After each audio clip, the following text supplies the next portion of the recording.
හොඳයි. අපි ක්ලාස් එකේ වැඩ කටයුතු ආරම්භ කරමු. මම හිතනවා මම කියන දේ හැමෝටම පැහැදිලිව ඇහෙනවා ඇති කියලා. right. දැන් අපි ගිය සතියේදී අවසාන වශයෙන් කතා කළේ මූල්‍ය වාර්තාකරණයේ සංකල්පනාත්මක රාමුව සම්බන්ධයෙන්.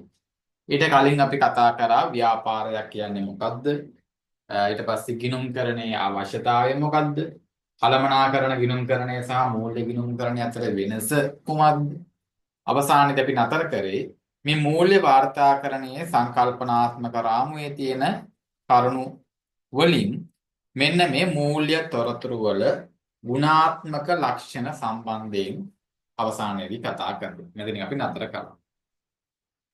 දැන් මේ කොටසිනුත් ඔයාලගේ විභාගයේදී සාමාන්‍ය MCQ ප්‍රශ්න පත්‍රයේදී නම් අනිවාර්යයෙන්ම ප්‍රශ්නයක් ලැබෙනවමයි. ප්‍රශ්නයක් දෙකක් ලැබෙනවා තමයි මේ ටියුට් එකේ. හරිද? ඒ නිසා මේවා සරලයි කියලා ඉවරලා අත්තරලා දාලා ඉන්න එපා. අනිවාර්යයෙන්ම මේවා බලා ගන්න ඕන.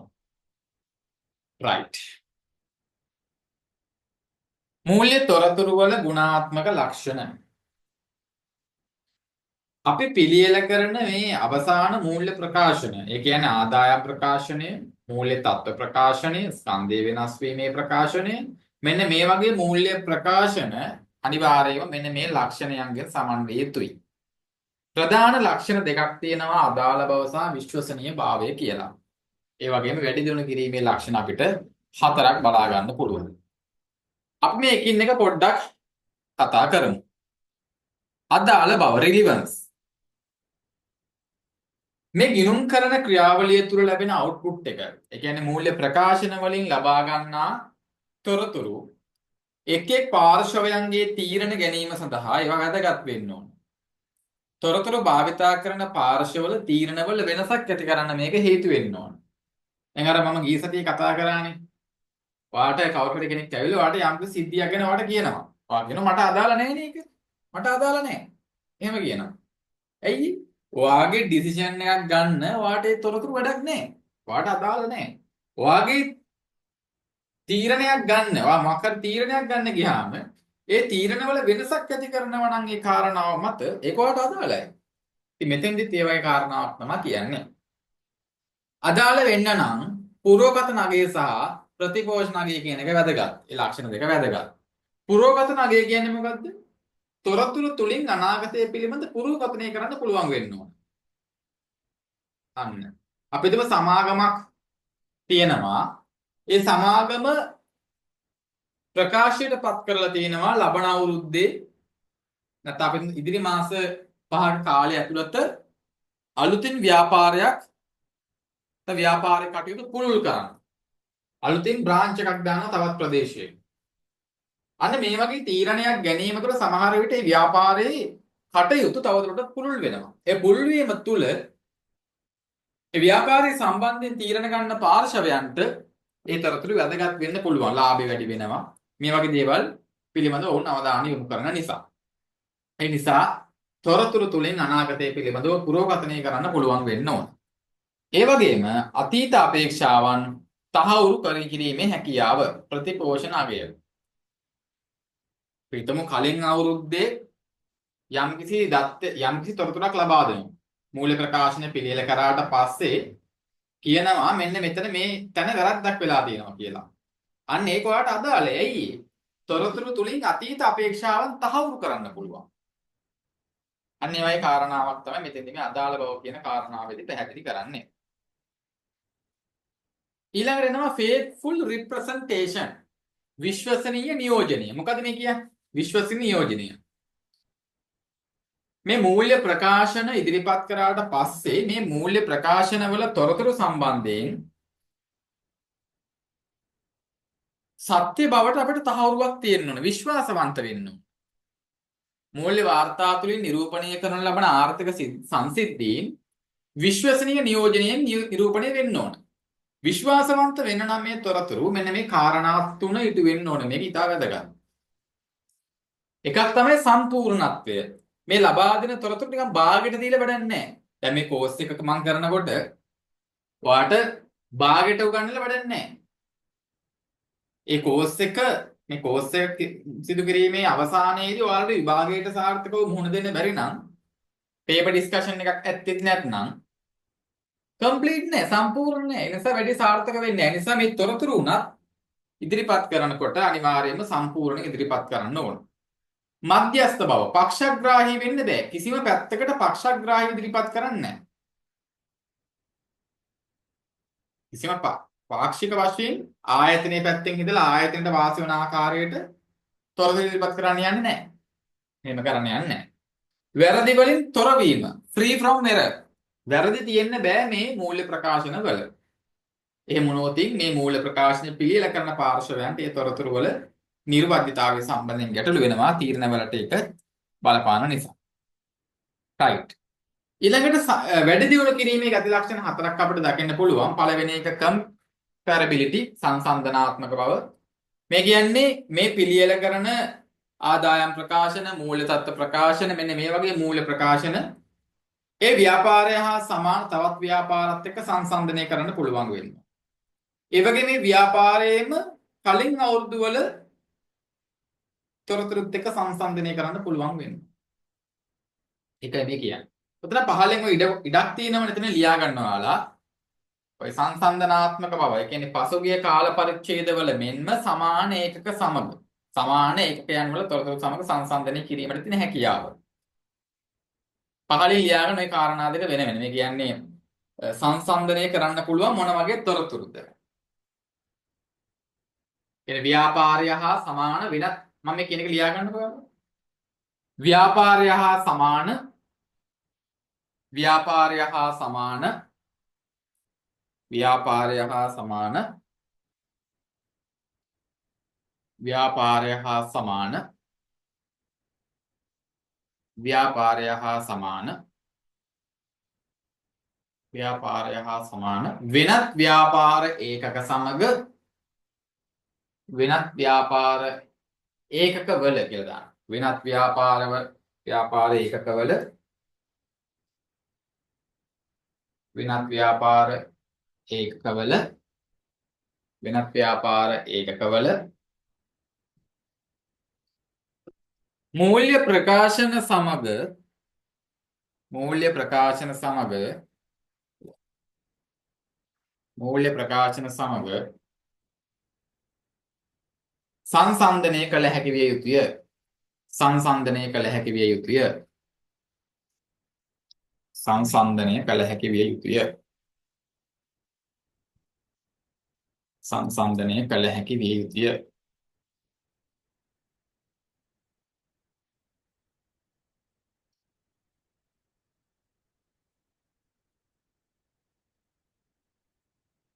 පහලින් ලියාගන්න දෙවෙනි එක ව්‍යාපාරයේම එම ව්‍යාපාරයේම එම ව්‍යාපාරයේම එම ව්‍යාපාරයේම එම ව්‍යාපාරයේම පසුගිය වර්ෂවල එම ව්‍යාපාරයේම පසුගිය වර්ෂවල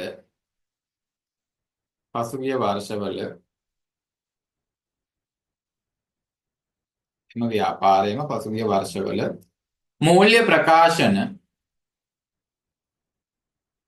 මූල්‍ය ප්‍රකාශන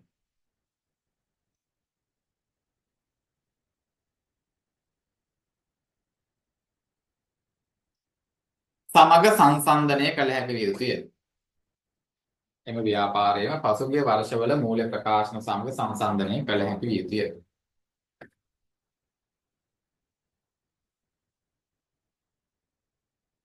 accounting subject එකට සාමාන්‍යයෙන් පිටු 120 වගේ පොතක් තියාගන්න කොහොමද ගණන් හදන්න තියෙනවා. ඒ නිසා අනිවාර්යයෙන් පිටු 120 වගේ පොතක් තියාගත්තොත් ඇති.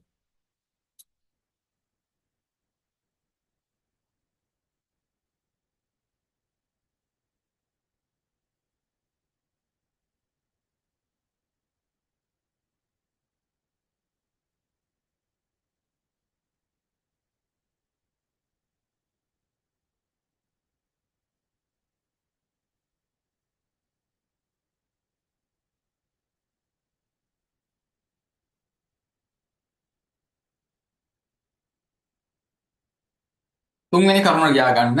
එම ව්‍යාපාරයේ එම ව්‍යාපාරයේ එම ව්‍යාපාරයේ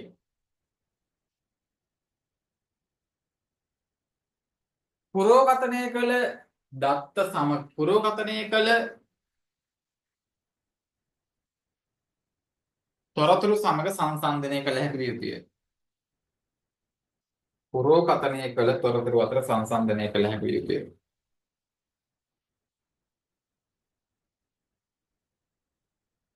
එම ව්‍යාපාරයේම පුරෝගතනය කළ තොරතුරු සමග සංසන්දනය කළ හැකි විය යුතුය. රයිට්, ඒ තොරතුරු සංසන්දනය කරන්න පුළුවන් ආකාර තුනක්. දෙවැනි කාරණාව සත්‍යාපනය කළ හැකි බව. දෙවැනි ගති ලක්ෂණ වැඩි දියුණු කිරීමේ ගති ලක්ෂණ වෙරිෆයබිලිටි. මේ ඉදිරිපත් කරන තොරතුරු වෙරිෆයි කරන්න පුළුවන් වෙන්න ඕන. තහවුරු කරන්න පුළුවන් වෙන්න ඕන. තහවුරු කරන්න බැරි නම් ඒ තොරතුරු වල නිර්වදිතතාවය පිළිබඳව සැකයක් මතුවෙනවා. විකිණීමක් කරෝතින් ඒකට දාලා ඉන්වොයිස් එක ඕන. භාණ්ඩයක් පර්චේස් කරෝතින් ඇසෙට් එකක් පර්චේස් කරෝතින් ඒකට දාලා වවුචර් එක අවශ්‍ය වෙනවා. ඒකට දාලා පේමන්ට් එක කරපුවා දාලා බිල් එකක් මොකක් හරි අවශ්‍ය වෙනවා. ඒ නිසා අනිවාර්යයෙන්ම සත්‍යාපනය කරන්න පුළුවන් වෙන්න ඕන. කාලීන බව. තීරණ ගන්නා පාර්ශවයන්ගේ තීරණ වලට බලපෑම් කිරීමට සුදුසු වන ආකාරයට කලට වේලාවට ලබා දෙන්න ඕන. දැන් විගණන ආයතනයක් ගත්තොත් විගණන ආයතනයකට මේ මූල්‍ය ප්‍රකාශන ලබා දෙන්න ඕන කාල සීමාවක් තියෙනවා. දැන් උදාහරණයක් විදියට දැන් 2024-25 වර්ෂය කියලා හිතන්නකෝ. ඒ කියන්නේ 2024 අප්‍රේල් 1 වෙනිදා ඉඳලා 2025 මාර්තු 31 තමයි ගිණුම් කාල පරිච්ඡේදයක් විදිහට හඳුනගන්නේ. මේ කාල පරිච්ඡේදය අවසන් වෙලා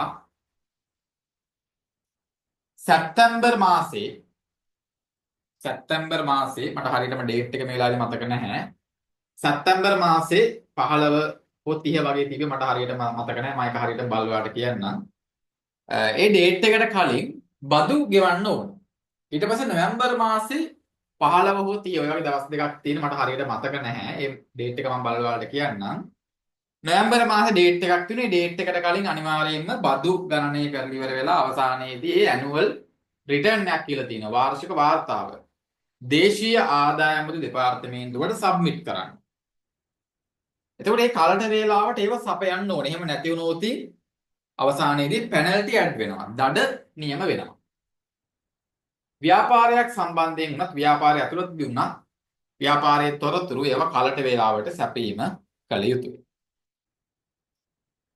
තේරුම් ගත හැකි බව understandability. කියන්නේ ඕනම කෙනෙක්ට ගිණුම්කරණය පිළිබඳව දල අවබෝධයක් තියෙන කෙනෙක්ට උනත් මැස් කරපු කෙනෙක් බයෝ කරපු කෙනෙක්ට උනත් මේ මූල්‍ය ප්‍රකාශන ටික බලලා ඉවර වෙලා දල අවබෝධයක් හරි ගන්න පුළුවන් වෙනවා. ඒ කියන්නේ ව්‍යාපාර ලාභය මේක වත්කම් මෙච්චරක් තියෙනවා. මෙන්න මේ විදිහට දල වශයෙන් හරි අවබෝධයක් ගන්න පුළුවන් වෙන්න ඕන. right. මූල්‍ය ප්‍රකාශනවල මූලිකාංග වලටයි දැන් අපි එන්නේ. මූල්‍ය ප්‍රකාශනවල මූලිකාංග. right. මූල්‍ය ප්‍රකාශනවල මූලිකාංග පහක් අපිට දකින්න පුළුවන්. මේක ඉතා වැදගත්. හරිද? මේක පදනම මේ විෂයට. මේව බැරි වුණොත් වැඩේ ඉස්සරහට කරගෙන යන්න බෑ. මූල්‍ය ප්‍රකාශනවල මූලිකාංග. මූලිකාංග පහයි වත්කම්, වගකීම්, හිමිකම්, ආදායම්, වියදම්. දැන් මේ පරිභාගයේදී ප්‍රශ්නයකුත් ආව ඔය මූලිකාංග දෙකක් සඳහන් කරලා මේ පිළිබඳව කෙටියෙන් පැහැදිලි කරන්න කියලා. උදාහරණත් එක්ක. හිතන්නේ නැති ප්‍රශ්න. ඉතින් එන වේ වුණාට. හිමිකමයි වගකීම් වගේ දෙකක් දාලා ඉවර වෙලා මේ පිළිබඳව කෙටියෙන් පැහැදිලි කරන්න කියලා ලකුණු. තියරි ප්‍රශ්න පත්‍රයේදී. ලකුණු පහක් තිබ්බා. ඒ නිසා මේවත් වෙනවා ප්‍රශ්න වලට. වත්කම්, වගකීම්, හිමිකම්, ආදායම් සහ වියදම්. ව්‍යාපාරයක සිදුවන සියලුම ගනුදෙනු අදාළ වෙන්නේ මෙන්න මේ පහෙන් එකකට. මේ පහෙන් පිට කිසිම දෙයක් නැහැ. මේ පහෙන් එකකට තමයි අනිවාර්යයෙන්ම ව්‍යාපාරයක සිදුවන සියලුම ගනුදෙනු අපිට වර්ග කරන්න පුළුවන් වෙන්නේ. අපි බලමු මේ එක් එක් මූලිකාංග හඳුනගන්නේ කොහොමද කියලා. ඇසෙට් එකක් වත්කමක් කියන්නේ මොකක්ද?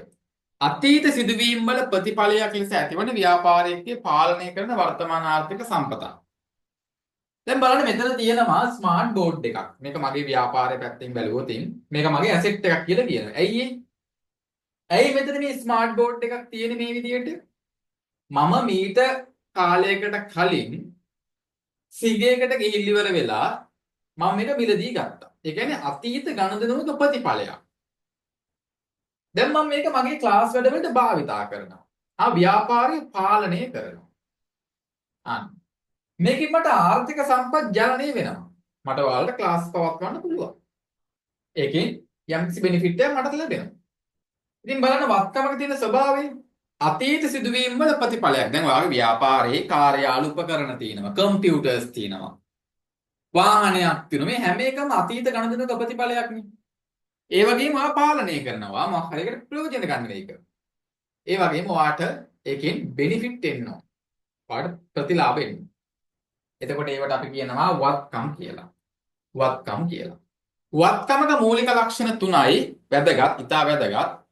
අතීත සිදුවීම් වල ප්‍රතිඵලයක්, ව්‍යාපාරයකගේ පාලනය කරනවා, වර්තමාන ආර්ථික සම්පතක්. බලන්න උදාහරණ තියෙනවා ඉඩමක්, ගොඩනැගිල්ලක්, භාවිත අයිතිය සහිත වත්කමක්. ඒ කියන්නේ අපි තුම ලීස් ක්‍රමයට, කල්බදු ක්‍රමයට වාහනයක් ගන්නවා. අයිතිය අපිට නැහැනේ. අයිතිය තියෙන්නේ අදාළ ෆයිනෑන්ස් කම්පැනි එකට, ලීසින් කම්පැනි සතුව. හැබැයි අපිට පාලනය කරන්න පුළුවන්. අපි ගාව තියෙන්නේ, අපි තමයි යූස් කරන්නේ. භාවිත අයිතියක් තියෙන්නේ. ඒවත් අපේ වත්කම විදිහට හඳුන ගන්නවා. සාමාන්‍ය කොටස් වල කරපු ආයෝජනයක්, ඉන්වෙස්ට්මන්ට් එකක්. ව්‍යාපාරේ වත්කම. තොගයක් ව්‍යාපාරයේ තියෙන වත්කම. භාණ්ඩ මිලදී ගත්ත ඉතිරි වෙලා තියෙනවා තොගයක්. ඒක ව්‍යාපාරේ වත්කම. right.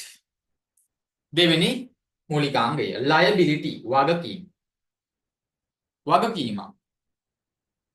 දැන් මෙන්න මෙහෙම හිතන්න. මොනවද වගකීම් කියන්නේ? අතීත සිදුවීම් වල අතීත සිදුවීම් වල ප්‍රතිඵල ආර්ථික සම්පත් පවරා දීමක් සම්බන්ධයෙන් ව්‍යාපාරයේ සිදු වර්තමාන බැඳීමක්. දැන් ඔන්නවා බැංක් ලෝන් එකක් අරගෙන ගෙවාගෙන යනවා. වාරේ ගෙවාගෙන යනවා. ඇයි බැංක් ලෝන් එක කියන වගකීම වලට ආවේ? බැංකු ණයක් කියන වගකීමක්නේ. ඇයි ඒකට වගකීමක් කියලා කියන්නේ? ඔයා මේක අතීත ඊට අවුරුද්දකට කලින් හරි මාස ගානකට කලින් හරි බැංකුවත් එක්ක ගිහිල්ලා කිවිසුමක් ගහගත්තා න හවුසින් ලෝන් එකක් ගන්න. අන්න අතීත සිදුවීමක ප්‍රතිඵලයක්. ආර්ථික සම්පත් පවරා දීමක්. දැන් ඔය වාරික වශයෙන් ගෙවනවා ඕන. මාසිකව ගෙවනවා. ටික ඔයාගේ සම්පත් පවරනවා බැංකුවට. ඒකනේ වෙන්නේ. ආර්ථික සම්පත් පවරා දීම. වර්තමාන බැඳීමක්. ඔයා මේක ගෙවන්න ඕන. ලෝන් එක ගත්ත අතීත සිදුවීමක ප්‍රතිඵලයක් නිසා ඔයා දැන් ආර්ථික සම්පත් ටික පවරලා දෙනවා. මේක වගේ බැඳීමක්. මේක ගෙවන්න ඕන. නොගෙව ඉන්න බෑ. අන්න වගකීමක ලක්ෂණ. අතීත සිදුවීමක ප්‍රතිඵලයක්, ආර්ථික සම්පත් පවරා දීමක්, ව්‍යාපාරයක සතු වර්තමාන බැඳීමක්. උදාහරණ තියෙනවා බැංකු ණය, වෙනද ගෙවිය යුතු දෑ කියලා කියන්නේ ඔයා බාන ටිකක් ණයට කාගෙන් හරි අරගෙන. ණයට අරගෙන දින යට ආපහු ගෙවන්න ඕන. ණයට ගත්තේ. ඒ කියන්නේ වෙනද ගෙවිය යුතු දෑ කියලා කියන්නේ ඒක ණය හිමියෝ කියලා කියනවා. වරහන් ඇතුළත දාගෙන වෙලෙන්ද ණය හිමියෝ කියලා.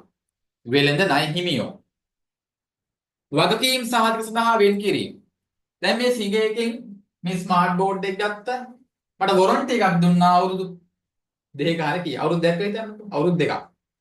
එතකොට මේ සඳහා දැන් මේක සර්විස් කරන්න උවමනාවක් නොති මේ ස්මාර්ට් බෝඩ් එක මොකක් හරි දෝෂයක් ඇවිල්ලා මම මේක සිගයකට අරගෙන යනවා. ඊට පස්සේ සිගයකින් මේකට අවශ්‍ය සර්විස් එක කරලා දෙනවා. සිංගයකට මේකට කොස්ට් එකක් යනවා. නිකම්ම කරන්න බෑනේ. එයාලට කොස්ට් එකක් යනවා. අන්න ඒ සඳහා වුන් මොකද කරන්නේ? වෙන් කිරීමක් කළා තියෙනවා මේ සඳහා. ඒකට තමයි මේ කියන්නේ වගකීම් සාධක සඳහා වෙන් කිරීම කියලා. ඔවුන්ට ඉදිරියේදී මේ වගේ වොරන්ටි සර්ටිෆිකේට් එක දුන්නට පස්සේ කස්ටමර්ස් ආවොත් මොකක් හරි දෝෂයක් සම්බන්ධයෙන් පැමිණිල්ලක් කරන්න නැත්නම් ඒ දෝෂ නිවැරදි කරගන්න ආවොත් ඒක හදලා දෙන්න ඕන. ඒ සඳහා මේ අදාළ ආයතන වෙන් කිරීමක් කළා තියෙනවා. ඒකට තමයි වගකීම් සාධක සඳහා වෙන් කිරීම කියලා කියන්නේ. කල්බදු වගකීම කියන එක නම් හැමෝම දන්නවා ලීසින් කියන එක වාහනයක් වෙන්න පුළුවන් නැත්නම් මැෂින් එකක් මොකක් හරි වෙන්න පුළුවන්. අපිට පුළුවන් ලීසින් ක්‍රමයට කල්බදු වාරික ක්‍රමයට ලබා ගන්න. මේවත් අපි වගකීම් විදියටයි හඳුනගන්නේ. තුන්වෙනි එක හිමිකම නෙමෙයි හිමිකම කියලා හදාගන්න එක ඉක්විටි හිමිකම. ඡයන්න කියලා තියෙන එක පොඩි මිස්ටේක් එකක් වෙලා තියෙන්නේ හිමිකම කියලා හදාගන්න.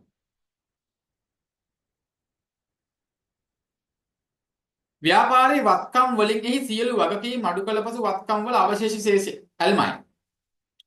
අන්න හරියම සරල නිර්වචනයක්. වත්කම් වලින් වගකීම් අඩු කරනවා. දැන් මෙහෙම හිතන්න. දැන් මෙතන තියෙනවා ස්මාර්ට් බෝඩ් එකක්. දැන් ඔයාලට පේන්නේ නැති වුණාට ක්ලාස් එක මම කරන්නේ ලැප් එකක් පාවිච්චි කරලා ලැප් එකක් තියෙනවා. හරිද? ඊට පස්සේ මෙතන තියෙනවා ටේබල් එකක් තියෙනවා, පුටුවක් තියෙනවා, ෆෑන් එකක් තියෙනවා. මේ වගේ එක දේවල් ටිකක් තියෙනවා මෙතන. මේ දේවල් ටික මේ தත්ත්වෙට ඇවිල්ලා තියෙන්නේ කොහොමද? එකක් මගේ පර්සනල් මුදල් මේකට යොදවලා ඇති එකක්. එහෙම නැත්නම් මම මේව ණයට අරගෙනත් ඇති සමහරවිට. බැංක් ලෝන් එකක් අරන් අරගෙන තින්නත් පුළුවන් නේ. එහෙම වෙන්නත් පුළුවන්. නේද?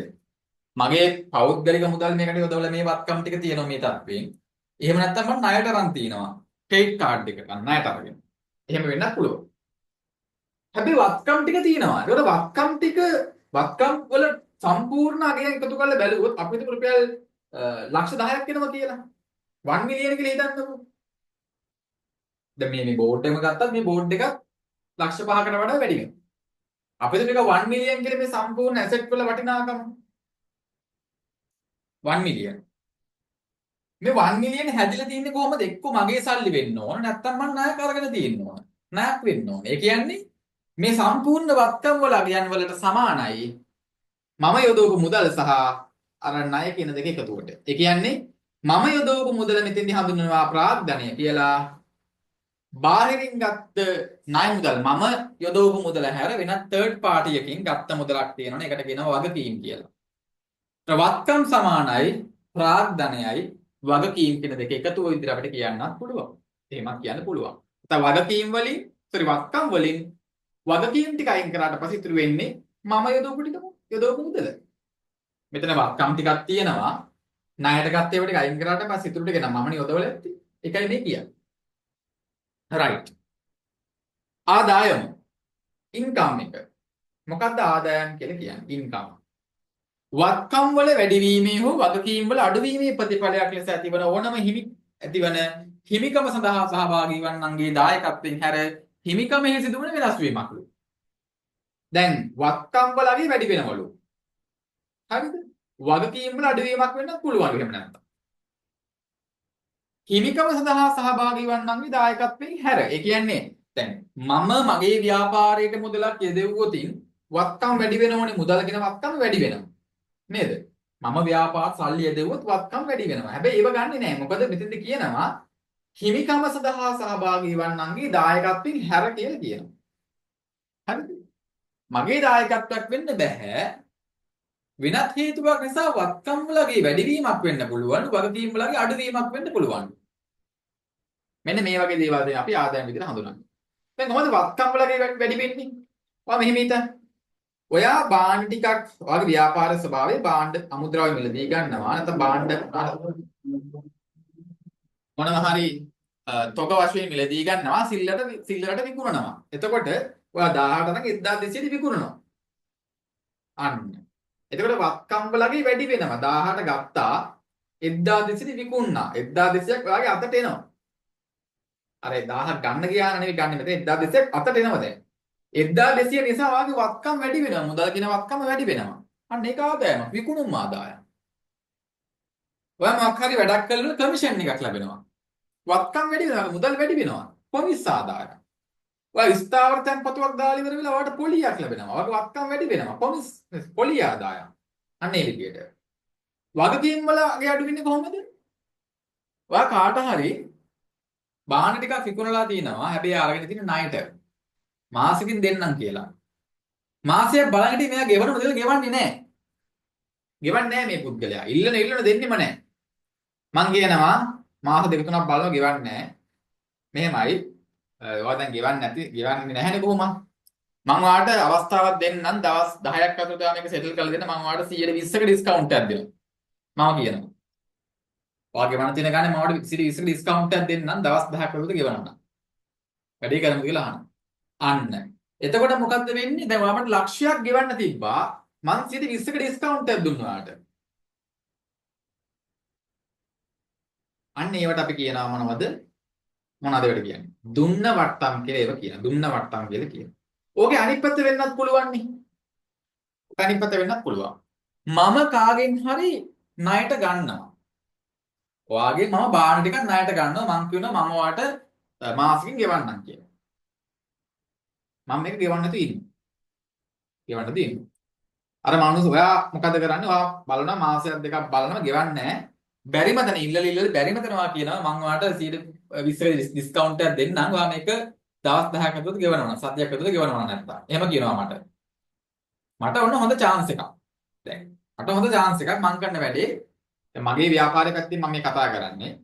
මම මේ මුදල ගෙවලා දානවා. මට ලැබුණ වට්ටමක් දැන් ලක්ෂයක් ගෙවන්න ඕනේ නෑ මට. මම 80000 ගෙවන්න 20ක වට්ටමක් ලැබුණා. එතකොට ඒ වට්ටම මගේ ආදායම. වගකීම් වලගේ අඩුවීමක්. ගෙවන්න තිබ්බ ලක්ෂයක් තිබ්බා. දැන් හැබැයි ගෙවුවේ මං 80000යි.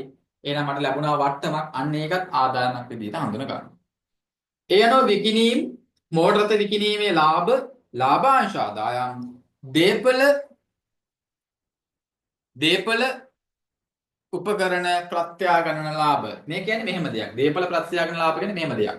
ඔයා හිතන්න ඔයා මීට අවුරුදු 10කට කලින් ගෙනාව ව්‍යාපාරයට මෝටර රථයක්. ව්‍යාපාරයට මෝටර රථයක් ගෙනාවා. ඒක ගන්න ගිය රුපියල් ලක්ෂ 50යි. හැබැයි මේ කොරෝනා ඉවර වෙලා දැන් තියෙන මාකට් එකේ දින වැලියු බැලුවට පස්සේ මේ මෝටර රථයේ වටිනාකම රුපියල් ලක්ෂ 70ක් වෙනවා දැන්. ඔයාලට දැන් 70කට විකුණන්න පුළුවන් මේක. හැබැයි ව්‍යාපාරයේ පොත්වල තියෙන ලක්ෂ 50ක් කියලා. හැබැයි ව්‍යාපාරයේ මේ තියෙන තත්ත්වය වැරදි නැත්තම වෙනස් වෙලානේ දැන්. වර්තමාන තත්ත්වය වෙළඳපළගේ වෙනස්. ඒතර ලක්ෂ 20ක ලාභයක් තියෙනවනේ. ඒ ලක්ෂ 20 ලාභේ ව්‍යාපාරේ පොත්වල පෙන්වන්නේ නැහැ. ඒ නිසා ව්‍යාපාරයේ තොරතුරු වල කාලීන වෙන්න නම් තීරණ ගන්නකොට ඒ තොරතුරු වඩාත්ම නිවැරදි ආකාරයට ගන්න නම් ඒ තොරතුරු වල වර්තමාන තත්ත්වය නිරූපණය වෙන්න. ඒ නිසා මේ තොරතුරු යාවත් කාලීන කරන්න අස්තමේන්තු මේවා මේ අපි කියන්නේ මොනවාද මේවල මේ වැලියු එක වැලියු කරන්න. මේකේ අගේ කීයද කියලා වැලියුේෂන් කෙනෙක් ගෙනල්ලා ඉවර වෙලා වැලියු කරලා ඉවර වෙලා බලන්න. හරිද? ඊට පස්සේ අපි හිතමු මේක වටිනාකමද ලක්ෂ 70යි කියලා. ලක්ෂ 20ක වටිනාකමක් වැඩිවීමක් වෙලා තියෙනවා. අන්න ඒකට තමයි ප්‍රත්‍යාගමන ලාභ කියලා කියන්නේ. 50ට ගත් එක දැන් වෙනකොට 70ක් වෙලා. හැබැයි මේක ඇත්තටම ලාභයක් ලැබුණද? ලාභයක් ලැබිලා නැහැ. වෙළඳපළගේ වැඩි වෙලා. ලාභය ලැබෙන්නේ මේක විකුණන දවසට. 70කට විකුණන දවසට. එතකන් ලාභයක් ලැබිලා නැහැ. නමුත් පොත්වල පෙන්වන්න පුළුවන් අපිට ප්‍රත්‍යාගමන ලාභ කියලා. ඇත්තටම ලාභය ලැබෙන්නේ හැබැයි මේක විකුණුවට පස්සේ. right. ඒවත් අපි ඉදිරියේදී කතා කරමු. ඊළඟ මූලිකාංගය වියදම්. වියදම් කොහොමද හටගන්නේ? expenses වත්කම් වල අඩුවීමක්. දැන් මම විදුලි බිලක් ගෙවනවා. වතුර බිලක් ගෙවනවා. සේවකයන්ට වැටුප් ගෙවනවා. මගේ වත්කම් අඩු වෙනවා. මගේ සල්ලි අඩු වෙනවා. වගකීම් වල වැඩිවීමක්. වගකීම් වල වැඩිවීමක් වෙන්නත් පුළුවන්. ඒ කොහොමද? මම අර වගකීම් සහතික සඳහා වෙන් කරේ. ඔයදෙන මම සිංගරේක දැන්. මම ඔන්න භාණ්ඩ විකුණනවා. මම භාණ්ඩ විකුණනකොට හැම භාණ්ඩයකටම 1 year warranty එකක් දෙනවා. එතකොට මේ විදියට මේ කස්ටමර්ස්ලා ආවොත් සර්විස් කරන්න මම ඒ විදිහට යම්කිසි වෙන් කිරීමකුත් කරනවා මගේ ආදායමෙන්. කොටසක් වෙන් කරලා තියෙනවා. අපි ලක්ෂයක් වෙන් කරා. හැබැයි අවසානයේ අවුරුදු ඉවරලා බලනකොට මේ වෙන් කරපු ගාණ මදි. මීටත් වඩා වැඩිපුර දරන්න වෙලා තියෙනවා. අන්න වැඩිපුරක් දරන්න වෙලා. වගකීම් වැඩි වෙලා ඊට වඩා. ඒවත් අපිට පුළුවන් වියදම් විදිහට හඳුනා ගන්න. වැඩිපුර දරපු වියදම්. වගකීම් සාධා වෙන් කිරීම කළා තියෙනවා. තවදුරටත් වාකී වැඩි වෙලා හැබැයි. ඊළඟට හිමිකම සඳහා සහභාගී වන්නන්ට කරන බෙදා හැරීමක් නොවන. අර ආදායම වගේම තමයි හිමිකම කියන එක සම්බන්ධ වෙන්න බෑ. ඒ කියන්නේ අයිතිකරුවාට ගෙවපු වයිදන්නේ මෙහෙම. දැන් මගේ ව්‍යාපාරයෙන් මම මුදල් අරගෙන ගෙදර ගියා. ඒක ව්‍යාපාරේ වියදමක් වෙන්නේ නැහැ. හිමිකම සම්බන්ධයි ඒකට. ඒක ගැනෙලි වෙන්නේ. වියදමක් නෙමෙයි. ඒක ගැනෙලි කියලා හඳුනා ගන්න. හිමිකමේ අඩුවීම. right? එතකොට මෙතනදී මේ වියදම් විදිහට හඳුනා ගන්නවා විකුණුම් පිරිවැය. ඒ කියන්නේ විකුණපු භාණ්ඩවල පිරිවැය. මෝටර රථයක් විකුණනවා ඒකේ අලාභයක් වෙන්නේ. ලක්ෂ 5ක මෝටර රථයක් බයික් එක හිතන්නකෝ. ලක්ෂ 5යි වටිනාකම ලක්ෂ 4කටයි විකුණන්නේ. අලාභයක් වෙලා ලක්ෂ 1. ඒවා අලාභ මේ වියදම්. ඊළඟට තොගයක් කපා හැරීම. තොගයක් ගත්ත ගානට වඩා විකුණන්න පුළුවන් ගාන අඩු වෙලා. වෙළඳපළ වටිනාකම අඩු වෙලා. වටිනාකම අඩු වීමක්. කපා හැරීමක්. දේපල පිරීත උපකරණ ප්‍රත්‍යාගමනය කරනවා. නැවත වැලියු කරනවා. හැබැයි වටිනාකම අඩු වෙලා. ගත්තේ මෝටර රථයක් ලක්ෂ 20කට. හැබැයි දැන් වෙළඳපළේ වටිනාකම රුපියල් ලක්ෂ 15යි. 20කට ගත්ත දැන් 15යි. ලක්ෂ 5ක ප්‍රත්‍යාගමන අලාභයක් තියෙනවා. වටිනාකම අගය කිරීමේ අලාභය. විකිණීමක්ද විකිණීමක් නැහැ. වැලියු කිරීමක් විතරයි මෙතන තියෙන්නේ. විකිණීමෙන්නේ මෝටරත ඉවත් කිරීමේ ලාභ කෙලින්නේ. ඒනේ විකුණුවට පස්සේ නගේ. මෙතන තියෙන්නේ වැලියු කරලා බලනවා දැනට ව්‍යාපාරයේ තීනවත්කමේ වටිනාකම ගත්ත ගානට වඩා වැඩිද අඩුයිද? ඒකයි මෙතන කරන්නේ. right. මූල්‍ය ප්‍රකාශන මූලිකාංග හඳුනා ගැනීමේ නිර්ණායක. දැන් මූල් සංකල්පනාත්මක රාමුවෙන් පැහැදිලි කරනවා මූල්‍ය ප්‍රකාශන හඳුනා ගන්න ඕන කොහොමද කියලා. නිර්වචන අපි පැහැදිලි කරා. ඒ වගේම මෙතනදී කියනවා වත්කමක හෝ වගකීමක හෝ සහ ඒවායේ ප්‍රතිඵලයක් ලෙස ඇතිවන ඕනම ආදායමක් වියදමක් හෝ හිමිකමේ වෙනස් වීමක් පිළිබඳ අදාළ තොරතුරු සැපයීමක් සිදු විය යුතුයි. ඒ වගේම විශ්වාසවන්ත වෙන්න ඕනේ. ඒ කියන්නේ අර අපි කතා කරපු මූලික ගුණාත්මක ගති ලක්ෂණ දෙක ඉටු වෙන්න ඕන. හොඳයි. මූල්‍ය ප්‍රකාශනවල මූලිකාංග මැනීම සඳහා භාවිතා කරන පදනම්. ප්‍රධාන වශයෙන් පදනම් දෙකක් භාවිතා කරනවා. එකක් තමයි ඓතිහාසික පිරිවැය. ඓතිහාසික පිරිවැය. ඒ කියන්නේ ව්‍යාපාරයට කම්පියුටර් එකක් ගෙනාවා. ඒ කම්පියුටර් එක ගත්ත වටිනාකම රුපියල් ලක්ෂ 2යි. අන්න. ගන්න ගියපු මුදල ඓතිහාසික පිරිවැය. කලින් ගනුදෙනුව සිදු කරනකොට ඔයාට වැය වුණ මුදලක් තියෙනවා. අන්න ඒක තමයි ඓතිහාසික පිරිවැය කියලා කියන්නේ. historical cost. ඊළඟට ප්‍රවර්තන අගය කරන්ට් වැලියු එක අගය කරන්න පුළුවන් ක්‍රම තුනක් තියෙනවා. එකක් සාධාරණ අගය, ඊළඟට ප්‍රයෝජ්‍ය අගය සහ ප්‍රවර්තන පිරිවැය. හරිද? මේ සම්බන්ධයෙන් ගැඹුරට අවශ්‍ය නැහැ. නමුත් ඔයාලට මේ ටියුට් එකේ මෙන්න මේ ටියුට් එක නෙමෙයි පොතේ ඔයාලට බලා ගන්න පුළුවන්. මේක PDF එකක් තියෙනවනේ. මේ PDF එකේ page එක මම ඔයාලට කියන්නම්.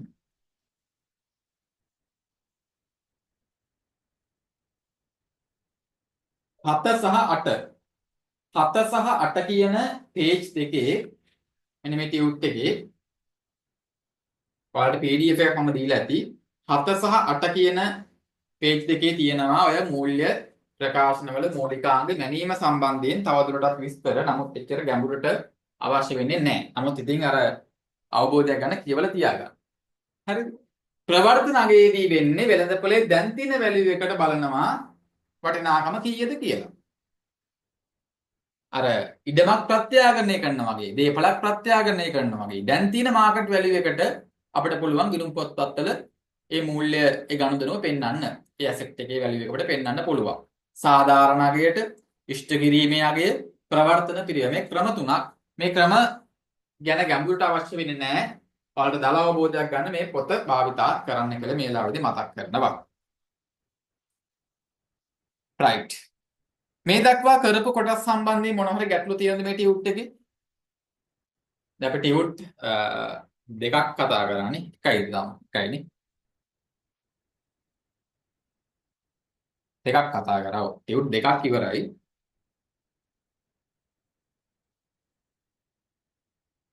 මේ දේවල් මේ තියරි කොටස් කතා කරන තවම ගණනය කිරීම වලට ආවේ නැහැ. තවම පදනම යන්නේ.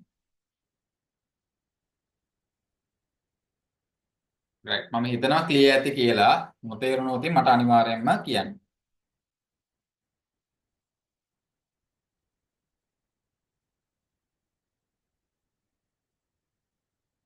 right. ගිණුම් කරන සංකල්ප. මොකද ඔයාලට මේ ක්ලාස් එකට ලයිව් සම්බන්ධ වුණාට පස්සේ මම ඔයාලට අවස්ථා දීලා තියෙනවා ඕනනම් ප්‍රශ්න අහන්න පුළුවන්. WhatsApp එකෙන් අහන්න පුළුවන්. නැත්තම් නැවත රෙකෝඩින්ග්ස් අන්ලිමිටඩ් බලන්නත් පුළුවන්. එක්සෑම් දෙකක් ඉවර වෙනකම්. සැප්තැම්බර් එක්සෑම් එක එනකනොත් සම්පූර්ණයෙන් අන්ලිමිටඩ් බලන්න පුළුවන්.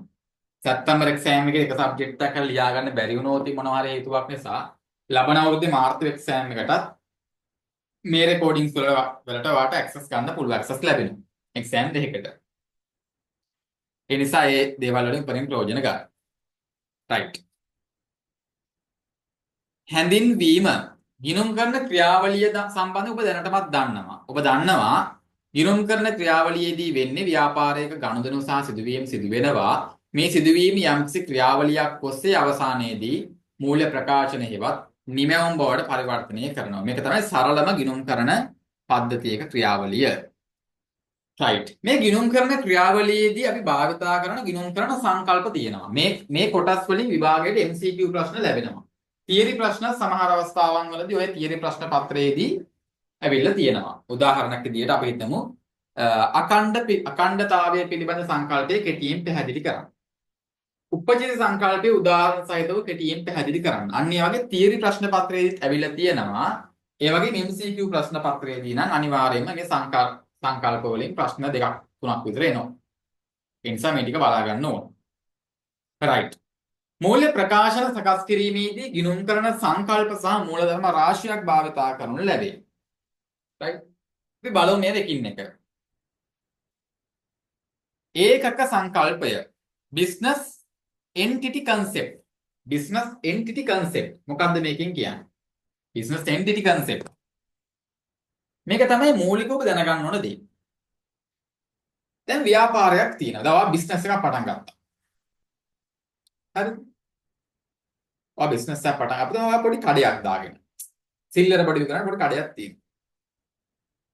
දැන් ඔයා මේ ව්‍යාපාරය කරගෙන යනකොට ඔයා වෙනයි ව්‍යාපාරේ වෙනයි කියලා හඳුන ගන්න ඕන. ඔයා සහ ව්‍යාපාර දෙන්නම එක්කෙනෙක් නොති වැඩි අවුල් යනවා.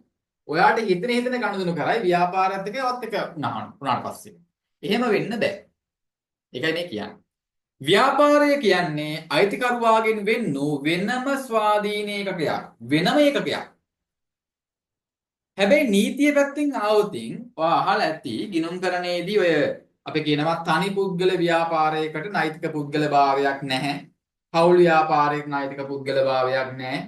නමුත් සමාගමකට නෛතික පුද්ගල භාවයක් තියෙනවා. ඒ කතාව නෙමෙයි මෙතෙන්ද කියන්නේ. එතෙන්ද කියන්නේ ව්‍යාපාරයේ අයිතිකරුවාගෙන් වෙන්නු වෙනම ඒකකයක් කියන එකම නෙමෙයි. නීතිය ඉදිරියේ ඒ ආයතනය වෙනම ඒකකයක් විදිහට හඳුනා ගන්නවා. නෛතික පුද්ගල භාවයේදී කියන්නේ. නමුත් මෙතනදී කියන්නේ ඊට වඩා වෙනස් සිද්ධියක්. මෙතනදී කියන්නේ මේ නීතිමය පැත්ත නෙමෙයි. නීති පැත්තක් නෙමෙයි කතා කරන්නේ. ඕනම ව්‍යාපාරයක්. ඒක තනි පුද්ගල වේවා, සමාගම් වේවා ඕනම එකක් ව්‍යාපාරයේ අයිතිකරුව එක්කෙනෙක් නෙමෙයි දෙන්නේ. ඒකයි මේ කියන්නේ. එක්කෙනෙක් නෙමෙයි දෙන්නේ. මම සහ මගේ ව්‍යාපාරය ගත්තොත් දෙකක්. එකක් නෙමෙයි. ඔයා මොකක් හරි බිස්නස් එකක් කරනවා ඔයා වෙනයි බිස්නස් එක වෙනයි. ඒකයි මේ කියන්නේ. ව්‍යාපාර ඒකකය එහි අයිතිකරුවාගෙන් වෙන් වූ ස්වාධීන ඒකකයක්සේ සැලකිල්ලට ගන්නා හේයින් සියලුම ගනුදෙනු වාර්තා කළ යුත්තේ ව්‍යාපාර දෘෂ්ටි කෝණයෙන්. එතකොට ව්‍යාපාරයේ වෙනම ඒකකයක් නම් මම මේක පාලනය කරන පුද්ගලයෙක් විතරයි. ඒත් ව්‍යාපාරයේ දෘෂ්ටි කෝණයෙන් තමයි ව්‍යාපාරයේ ගනුදෙනු වාර්තා කරන්නේ. මගේ දෘෂ්ටි කෝණයෙන් වාර්තා කළා හරියන්නේ නැහැ. ව්‍යාපාරයේ පැත්තෙන් හිතන්න හැම වෙලාවෙම. ව්‍යාපාරයකට වෙනම ඒකකයක්. ව්‍යාපාරයේ පැත්තෙන් හිතලා අපි ගනුදෙනු වාර්තා කරන්න අවශ්‍ය වෙයි. right. බලන්න උදාහරණය. ඒ උදාහරණ වල තේරෙයි. සමාගමක් තියෙනවා හිමිකරු. රුපියල් 45000ක මාසික කුලියට කාමර 3ක් සහිත නිවසක් භාවිතා කරනවා. එයාගේ ගෙදර කාමර 3ක් තියෙනවා 45000 කුලිය. ඔහු ව්‍යාපාරය සඳහා කාමර 2ක් පාවිච්චි කරනවලු. ඔහුගේ පෞද්ගලික කටයුතු වලට එක කාමරයක් භාවිතා කරනවලු. ව්‍යාපාරයට කාමර 2යි පෞද්ගලික පරිහරණයට කාමර 1යි. දැන් 45000 කුලියක් කියන්නේ කාමර 3ටම. ඒ කියන්නේ 15000 ගාන 3ක් නේ යන්නේ. ඒකක සංකල්පයට අනුව 30000යි. ඒ කියන්නේ 15000ව දෙකක් කාමර දෙකට යන්නේ. 30000යි ඇත්තටම ව්‍යාපාරයේ කුලිය ගිහිලා තියෙන්නේ. අර ඉතුරු 15000 පෞද්ගලික පරිහරණයට පාවිච්චි කරන එක ව්‍යාපාරයට දාලා එකක් නෙමෙයි. ඒ නිසා මෙතනදී අර 30000 විතරයි ව්‍යාපාරයේ කුලී වේදම් විදිහට දාන්න පුළුවන්. කුලී වේදම කියලා. ඉතුරු 15000 දාන්න වෙන්නේ අයිතිකරුවගේ වියදමක්. ඒක ව්‍යාපාරයට දාලා නැහැ. මොකද අයිතිකරුව වෙනයි ව්‍යාපාරය වෙනයි. දෙවෙනි උදාහරණය. ABC පුද්ගලික සමාගමේ කොටස් හිමියෙන් ලක්ෂ 5ක් 10ක පොලි අනුපාතයකට සමාගමට ලබා දුන්නා. ABC පුද්ගලික සමාගම පොත්පත්වල වගකීමක් ලෙස සටහන් කළ යුතුයි. කොටස් හිමියාට පොලිය සමග ලක්ෂ 5ක් ආපසු ගෙවිය යුතුයි. දැන් සමාගම් ගත්තොත් සමාගම කියන්නේ කොටස් කරුවෝ. ඒක අයිතිකරුවා කියනවට වඩා අපි කියන්නේ කොටස් කරුවෝ. හරිද? අයිතිකරුවන් කියන පුළුවන් නම් කොටස් කරුවන් ගැන සාමාන්‍ය යූස් කරන්නේ. ඒක සමාගමක් තියෙනවා. ඒකේ ABC සමාගම කොටස් හිමියෙක් ලක්ෂ 5ක 10ක පොලි අනුපාතයකට තමයි ලබා දීලා තියෙන්නේ. එතකොට මේ පුද්ගලයාට සමාගම අයිතිකාරයෙක් තමයි අත්තම කිව්වොත් හැබැයි මෙයාට ගෙවන්න ඕන 10%ක පොලියක්.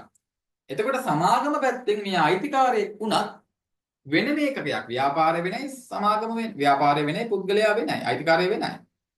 එහෙනම් ව්‍යාපාරය පැත්තෙන් අයිතිකරුවාට මිය මුදල ගෙවිය යුතුයි කියලා වගකීමක් විදිහට පෙන්වන්න ඕන. right. මූලික අවබෝධයක් ගන්න මේ පාඩම් වලදී ඉදිරියේදී අපි ගණන් හදමු. දෙවෙනි සංකල්පය. මූල්‍ය මිනුම් සංකල්පය. මූල්‍ය මිනුම් සංකල්පය. මෙතෙන්දි මොකද්ද කියන්නේ? අපි ඇත්තටම මෙතෙන්දි මේ කතා කරන්නේ ප්‍රධාන වශයෙන්ම මූල්‍ය ගිණුම් කරණය පිළිබඳව. ෆයිනෑන්ෂියල් accounting, management accounting කතා කරන්නේ අඩුවෙන්. හරිද? එතකොට මෙතනදී මේ මූල්‍ය මිනුම් සංකල්පයෙන් කියන්නේ මුදල් ලේඛකයකින් මැනීමට හැකි ගනුදෙනු හා සිදුවීම් පමණක් මූල්‍ය ප්‍රකාශනවල හඳුනා ගන්නා බව. එන මුදල් වලින් ගණනය කරන්න බැරි, මනින්න බැරි දේවල් මේ මූල්‍ය ප්‍රකාශනවල අපි හඳුනා ගන්න යන්නේ නැහැ. ශ්‍රී ලංකාවේ නම් රුපියල් වලින් නිරූපණය කරන අතර අනිකුත් රටවල් වල නම් ඒ මූල්‍ය ප්‍රකාශ ඉදිරිපත් කරනකොට ඒ ව්‍යවහාර මුදල් ලේඛකය භාවිතා කරන සමහර ඩොලර් වෙන්න පුළුවන්, yen වෙන්න පුළුවන් ඒ රටේ මුදල් ලේඛක. right. තුන්වෙනි සංකල්පය. අඛණ්ඩභාවය පිළිබඳ සංකල්පය. අඛණ්ඩභාවය පිළිබඳ සංකල්පය. මේකෙදි මොකද්ද කියන්නේ? කිසියම් ආයතනයක් ඔය හයිලයිට් කරලා තියෙන එක පාඩම් කරගන්න ඕන. කිසියම් ආයතනයක් තම මූල්‍ය ප්‍රකාශන සකස් කිරීමේදී තම ව්‍යාපාරය දැකිය හැකි අනාගත කාල සීමාවක් තුළදී ඈවර කරන්න. ඒ කියන්නේ විසිරුවා හරින්න, වහලා දාන්න. ඈවර කරනවා කියන්නේ වහලා දානවා, විසිරුවා හරිනවා. අදහසක් නැති බවත් එය දැකිය හැකි අනාගත කාල සීමාවක් සඳහා පවත්වාගෙන යන බවත් උපකල්පනය කෙරේ. ව්‍යාපාරයක් තියෙනවා, ව්‍යාපාරයක් අවුරුද්දකින් දෙකකින් වහලා දාන්න යන්නේ නැහැ. දිගු කාලයක් තියෙනවා. ඒකයි මේ කියන්නේ. ව්‍යාපාරයක් දිගු අනාගත කාලයක් දක්වා පවතිනවා කියන උපකල්පනය. හරිද? අඛණ්ඩභාවය පිළිබඳ සංකල්පය. මූල්‍ය තත්ත්ව ප්‍රකාශන ඉදිරිපත් කරන වත්කම් සහ බැරකම් ජංගම සහ ජංගම නොවන වශයෙන් වර්ග කරන්නේ ඒකයි. ජංගම කියන්නේ කෙටි කාලීන දේවල්. ජංගම නොවන කියන්නේ දිගු කාලීන දේවල්. ඔය කෙටි කාලීන කියලා කියන්නේ අවුරුද්දකට වඩා අඩුයි කියන එක සාමාන්‍යයෙන් ගන්න. අවුරුද්දකට වඩා වැඩි කියලා අදහස් කරන්නේ දිගු කාලීන දේවල්. ජංගම නොවන කියන දේවල්. මේ විදිහට මූල්‍ය තත්ත්ව ප්‍රකාශනයක අපි ඉදිරියේදී හදනවා මේ දේවල්. මූල්‍ය තත්ත්ව ප්‍රකාශනයක තියෙනවා ජංගම නොවන වත්කම්, ජංගම වත්කම්. අපි ඒවා ජංගම නොවන වගකීම්, ජංගම වගකීම් කියලා. මෙන්න මේ විදිහට වර්ගීකරණයක් කරන්නේ අපි අඛණ්ඩභාවය කියන සංකල්පය නිසා. හරි. ඒතර මේ සංකල්පය ඉතාමත්ම වටිනා සහ ප්‍රායෝගික උපකල්පනයන් හා බැඳී පවතී.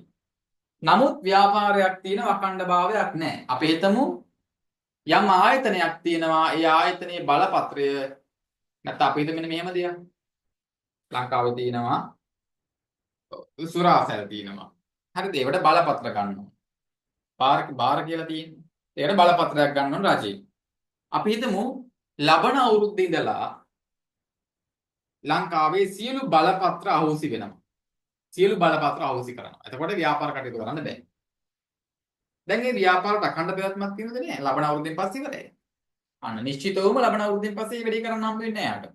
අඛණ්ඩ පැවැත්ම කියන එක නැහැ. අන්න ඒ විදිහට අඛණ්ඩ පැවැත්ම නැත්නම් ඒ ව්‍යාපාරයේ අඛණ්ඩ පැවැත්මක් නැති බවට ඒ තොරතුරු අනාවරණය කරන්නත් ඕන. හරිද? අනාවරණය කරන්නත් අවශ්‍ය වෙනවා. going concern කියලා කියන්නේ ඒක. හරිද? going concern අඛණ්ඩ පැවැත්ම. right. ඊළඟ කාරණාව කාලච්ඡේද සංකල්පය. කාලච්ඡේද. දැන් මේ ව්‍යාපාරය දිගු කාලයක් දක්වා පවතිනවා කියලා උපකල්පනය කරනවා. ඒත් දිගු අනාගත කාලයක් දක්වා තියෙනවා නම් ව්‍යාපාරික ලාභය ගණනය කරන්න බෑ. ව්‍යාපාරي ඉවර වෙනකම්. ඒ නිසා ව්‍යාපාරය මේ අඛණ්ඩ පැවැත්ම තියෙන නිසා කාල පරිච්ඡේදවලට බෙදනවා. මාසයක් වෙන්න පුළුවන්, මාස 6ක්, මාස 3ක්, අවුරුද්දක් මේ විදිහට කාල පරිච්ඡේදවලට බෙදනවා. කාල පරිච්ඡේදවලට බෙදලා ඉවර වෙලා ඒ කාලච්ඡේදයට තමයි ව්‍යාපාරයේ ලාභය අලාභය ගණනය කරන්නේ. ඒකයි මේ කියන්නේ. ව්‍යාපාරය කාලච්ඡේදවලට බෙදා එක් නිශ්චිත කාලච්ඡේදයේ සඳහා මූල්‍ය ප්‍රකාශන සකස් කිරීම සහ ඉදිරිපත් කිරීම කරනු ලැබේ. එතකොට සමහර විට මෙතෙන්දී මාසිකව වෙන්න පුළුවන්, වාර්ෂිකව වෙන්න පුළුවන්, අර්ධ වාර්ෂිකව, කාර්තුමය මේ විදිහට අපි මූල්‍ය ප්‍රකාශන පිළියෙල කිරීම සිදු කරනවා. පස්වෙනි සංකල්පය. උපචිත සංකල්පය. උපචිත සංකල්පය. උපචිත. උපචිත. මොකද්ද මේ කියන්නේ? ව්‍යාපාරයක ප්‍රධාන වශයෙන්ම මූල්‍ය ප්‍රකාශන අපිට පහක් හඳුනා ගන්න පුළුවන්. ඒ කියන්නේ ආදායම් ප්‍රකාශනයේ ලාභය ගණනය කරන පිළිවෙල ගන්න. ඊට පස්සේ ව්‍යාපාරයක වත්කම් වගකීම් හිමිකම් වල තත්ත්වය බලන්න මූල්‍ය තත්ත්ව ප්‍රකාශනයේ පිළිවෙල ගන්න. අට හිමිකම කොච්චර දුරට වෙනස් වෙලාද කියලා බලන්න ස්කන්ධය වෙනස් වීමේ ප්‍රකාශනයේ පිළිවෙල ගන්න.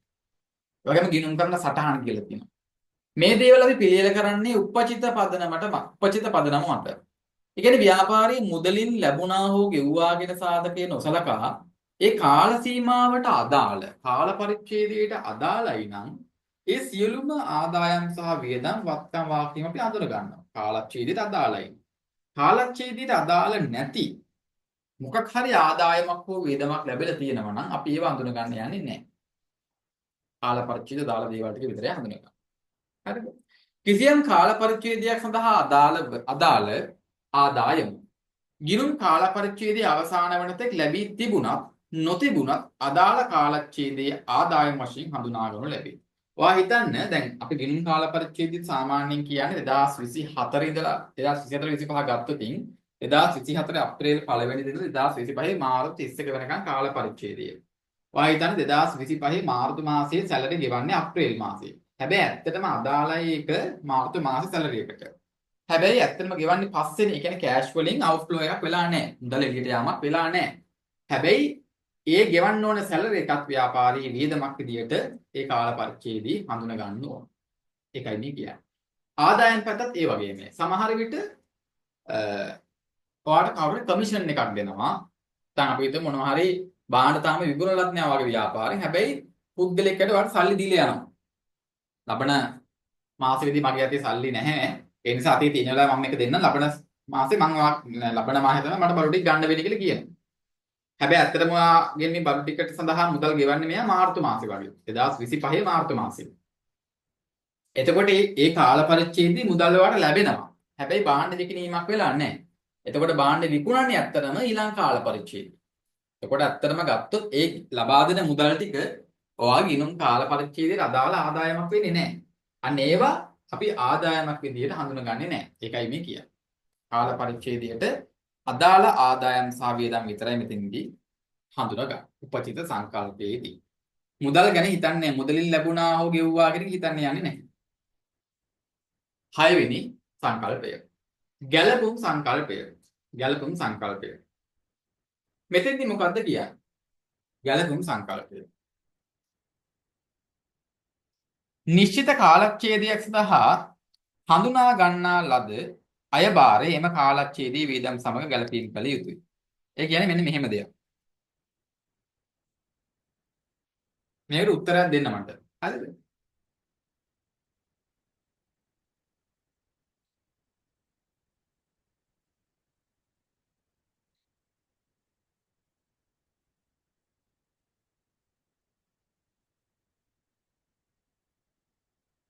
දැන් ඔයාගේ ව්‍යාපාරයේ භාණ්ඩ විකුණලා තියෙනවා. විකුණුම් තියෙනවා රුපියල් 1000ක්. භාණ්ඩ විකුණලා තියෙනවා 1000ක්. අවුරුද්දක් ඇතුළත. හිමිකම් හිතන්නකො. දැන් දවසක් ඇතුළත කියලා හිතන්නකො. දවසක් ඇතුළත විකුණපු භාණ්ඩවල වටිනාකම රුපියල් 1000යි. හරි. අපි බලනවා මේ විකුණපු භාණ්ඩවල දාලා පිරිවැය කීයක්ද කියලා. හරිද? අපි එහෙමනේ බලන්න අපි හිතමු දැන් විකුණුම් 1000යි ඒ විකුණපු භාණ්ඩවලට දාලා පිරිවැය හොයන්නේ. මේකට දාලා ටික විතරයි. ඒ පිරිවැය හොයනකොට විකුණුම් පිරිවැය අපි ගණනය කරන්න කොහොමද කරන්නේ?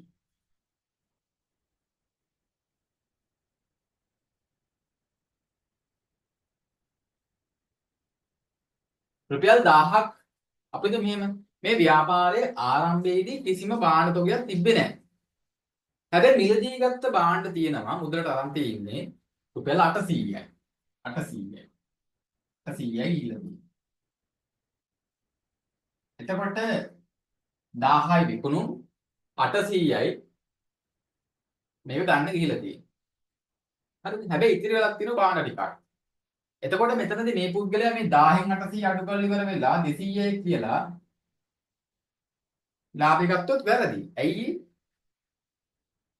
එහෙම ගත්තොත් වැරදි. මොකද හේතුව තමයි මේ ව්‍යාපාරයේ ඉතිරි වෙලා තියෙන තොගය ගැන කතා කරනවා. මේ ඉතිරි වෙලා තියෙන තොගයක් තියෙනවා නම් අපි ඒකට ගැළපීමක් කරන්න වෙනවා. ආරම්භයේ තොගයක් නැහැ. ආරම්භක තොග නැහැ. තොග නැහැ. ගැනුම් තියෙනවා. භාණ්ඩ මිලදී අරගෙන තියෙනවා. ගැනුම් තියෙනවා. අපි හිතමු 500ක්. 800ක් විතර 800ක්. ඉතිරි වෙලා තියෙන බාහන ටික අපි ඒක අයින් කරන්න. මොකද ඉතිරි වෙලා තියෙන ටික විකිණලා නැහැ නේද? ඉතිරි තොගය ඒක අයින් කරලා බලන්න ඕනේ. ඉතිරි තොගය 200ක් තියෙනවා. එහෙනම් 800ක් මිලදී ගත්තා 200ක් ඉතිරි වෙලා තියෙනවා නම් ඇත්තටම විකිණලා තියෙන්නේ 600යි. 600යි. එහෙනම් ඇත්තටම විකුණපු භාණ්ඩවල පිරිවැය කීයද? 600යි. අපි 800ක් නොගෙන 600ක් ගන්න හේතුව තමයි මෙන්න මේ අපි කතා කරපු ගැළපුම් සංකල්පය. මේ අදාළ ආදායමට අදාළ කොටස විතරයි මෙතනදී අපි වියදම විදිහට හඳුනගන්නේ. ඒ නිසා තමයි 800න් 200ක් අඩු කරලා 600ක් විදිහට මෙතනදී අපි හඳුනගන්නේ විකුණපු භාණ්ඩවල පිරිවැය විදිහට. ඊට පස්සේ පුළුවන් අපිට ලාභය ගන්න. දර ලාභය හොයන්න. දර ලාභය. රුපියල් 400 මෙහෙමනේ හොයන්නේ. මේකේ වැදගත් වෙන කාරණා මෙන්න මෙතන. 800ක් නොගෙන අපි 600ක් ගන්න හේතුව මේ අදාළ විකුණුම් වලට මේ විකුණුම් වලට අදාළ කොටස විතරයි අපි වියදම් විදියට හඳුනගන්නේ. ඒ ඔය කාරණාවට තමයි අපි ගැළපුම් සංකල්පය කියලා කියන්නේ. මේ එක් උදාහරණයක් විතරයි. අපි ඉදිරියේදී තවදුරටත් මේව බලමු. අවශ්‍යයි මේවා නෝට් කරගන්න හරිද? අවශ්‍ය නම් නෝට් කරගන්න.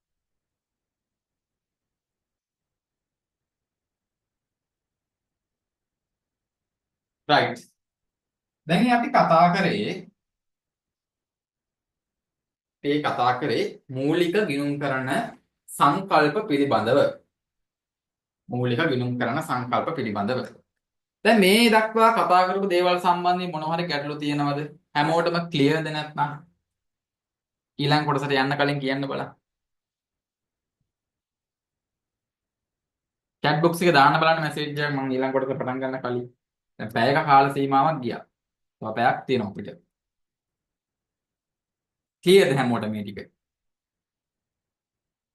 දැන් මම දන්නවා සාමාන්‍යයෙන් ලයිව් ක්ලාස් එකට සම්බන්ධ වෙන්නේ accounting විෂය කලින් හදාරපු නැති අය. ඒ අයට මේ ටික තේරුණාද?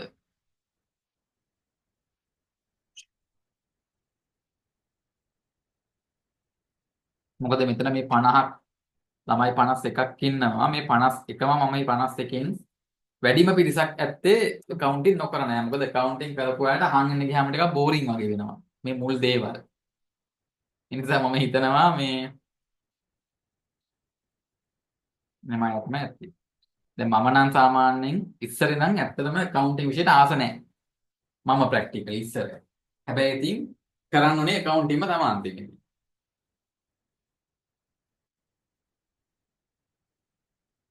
මගේ A level විභාගේ රිසල්ට් බැලුවොත් මම හිතන්නේ ලකුණු අඩු වෙනව නම් අඩු වෙලා ඇත්තේ ලකුණ කීපයක් හරි accounting විෂය. අනිත් විෂයන් වල ලකුණු 95ටත් වැඩියද මම හිතන්නේ.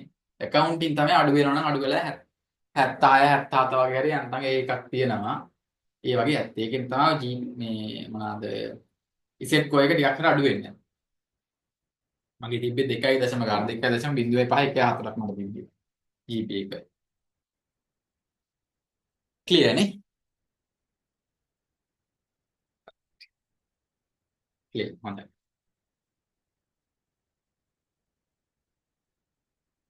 අපි යන ඊළඟ පාඩමට යමු. ඊළඟ කොටසට යමු. ගිණුම් කරන සමීකරණ. මාස 4යි අපිට තියෙන්නේ. මාස 4න් කොහොම හරි සබ්ජෙක්ට් එකේ සෑහෙන දේවල් ටිකක් තියෙනවා.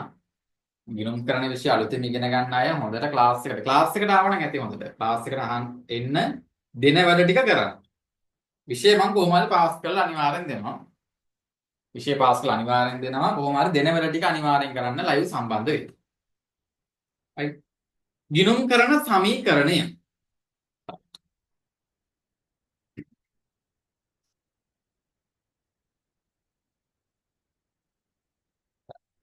මේක මෙහෙම මම පැහැදිලි කරන්න. ගිණුම් කරන සමීකරණය එන විදිය. දැන් මේ දක්වා ප්‍රශ්න පත්‍රවලදී නම් ගිණුම් කරන සමීකරණයෙන් ගණනක් මොකොත් ආවේ නැහැ. ගණනක් එහෙම ආවේ නැහැ. නමුත් එන්න පුළුවන්. හරිද? එන්න පුළුවන්. මේ පාර එන්නත් පුළුවන්. නිසා බලන්න. දැන් ව්‍යාපාරයක මම අර කලින් කිව්වා වගේ දැන් මගේ ව්‍යාපාරයේ පැත්තෙන් බැලුවොත් මේකේ වත්කම් තියෙනවා. වත්කම් ඔක්කොම තියෙනවා අපි හිතමු 1 මිලියන්. 1000ක් කියලා ගන්නකො නිකන්. 1000ක් තියෙනවා. ඔක්කොම. මේ තියෙන්නේ ඔක්කොම වත්කම් තියෙනවා.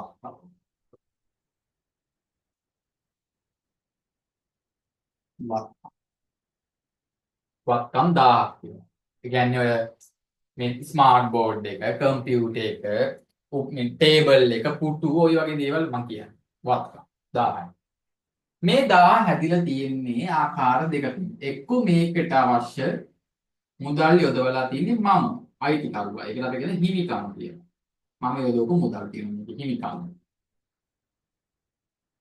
ඒ වගේම සමහරක් විට මේට අමතරව මම ණයක් අරගෙන මේ වර්ගන තියෙන්නත් පුළුවන්. වගකීම් තියෙන්නත් පුළුවන්. ලයබිලිටි තියෙන්නත් පුළුවන්. වගකීම්. මෙහෙම තියෙන්න පුළුවන්. වගකීම් කියන්නේ වත්කම් කියන එක හැදිලා තියෙන්නේ මේ දෙකෙන්නේ. එක්ක සම්පූර්ණයෙන්ම වගකීම් වෙන්න ඕන.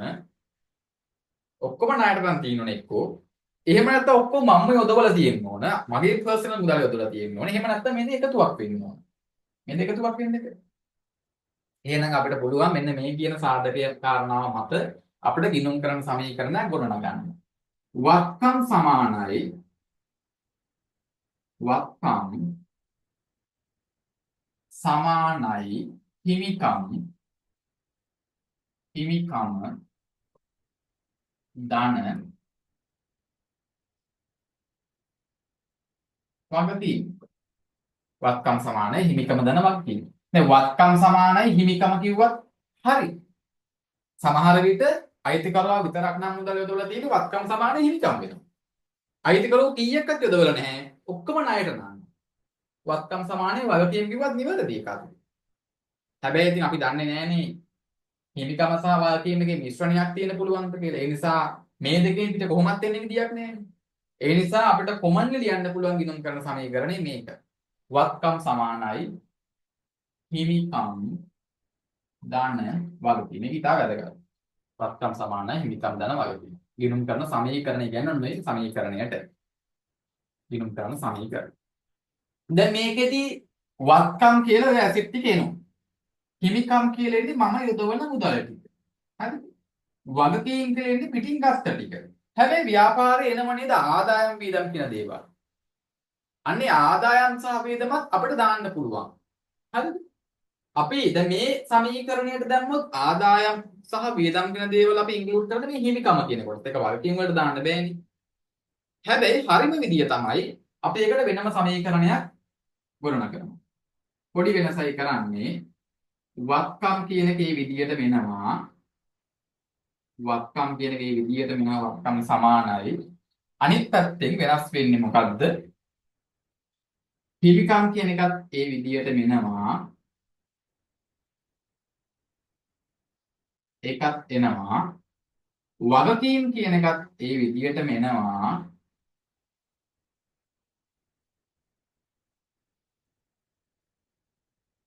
මේකට අමතරව අපි එකතු කරනවා ආදායම් අඩු කරනවා වියදම්. ආදායම් නිසා ව්‍යාපාරේ වත්කම් වැඩි වෙනවා කිව්ව නේද? වියදම් නිසා ව්‍යාපාරේ වත්කම් අඩු වෙනවා. අපිට මෙහෙමත් ලියන්න පුළුවන්. ගිණුම් කරන සමීකරණය. මේ දෙකම හරි. මේ දෙකම හරි. මේ දෙකම හරි. වත්කම් සමානයි හිමිකම් ධන වාක්‍යම් කිව්වත් කමක් නැහැ.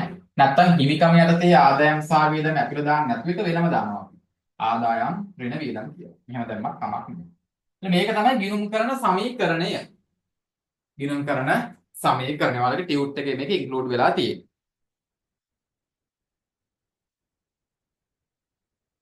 වත්කම් සමානයි වගකීම් ධන හිමිකම් නැත්නම් වගකීම් ධන හිමිකම්. මේ දෙක මාරු වුණාට කමක් නැහැ. හරිද? වගකීම් ධන හිමිකම් ධන ආදායම් වලට වියදම්. කොහොමද ආදායම් ධන වෙනවා වියදම් අපි අඩු කරගෙන වියදම්. right. තියරි කොටස් ටිකක් තියෙන අපි වැඩි කතා කරගෙන යමු. වැඩි වෙලාවක් නොගෙන. තොරතුරු ලබා ගැනීම සඳහා ගණදෙනු වලින් රැස් කරන ලද දත්ත ක්‍රමානුකූලව වාර්තා කළ යුතුයි. මේකට අපිට පුළුවන් මෙන්න මේ accounting equation එක භාවිතා කරන්න, ගිණුම් කරන සමීකරණය භාවිතා කරන්න. මේකේ පෙන්වන්නේ ඇත්තම කිව්වොත් දැන් මේ තියෙනෝනේ ගිණුම් කරන මූලිකාංග පහම තියෙනෝනේ මේ සමීකරණය. මේක නම් 3යි තියෙන්නේ. මේකේ 3යි. මේකේ පහම තියෙනවා. එතකොට මේකෙන් පෙන්වන්නේ මොකද්ද?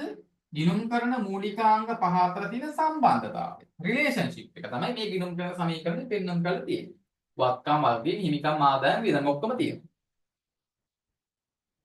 සියලුම ගනුදෙනු සහ සිදුවීම් ගිණුම් කරන සමීකරණ සඳහා ද්විත්ව බලපෑමක් සිදු කරයි. ඒ කියන්නේ ඕනම ගනුදෙනුවක් මේ ගිණුම් කරන සමීකරණයේ තැන් දෙකකට බලපානවා කියලා කියන්නේ.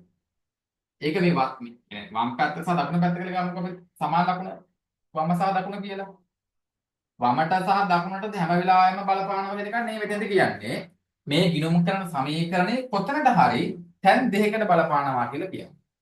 තැන් දෙක අනිවාර්යෙන් බලපානවා. අපි බලමු කොහොමද වෙන්නේ කියලා ඒවා. ගනුදෙනු සහ සිදුවීම් සටහන් කිරීමෙන් පසුව ගිණුම් කරන සමීකරණ තුලනය විය යුතුයි. ඒ කියන්නේ දැන් මෙහෙම හිතන්නකෝ. නිකන් උදාහරණයක්.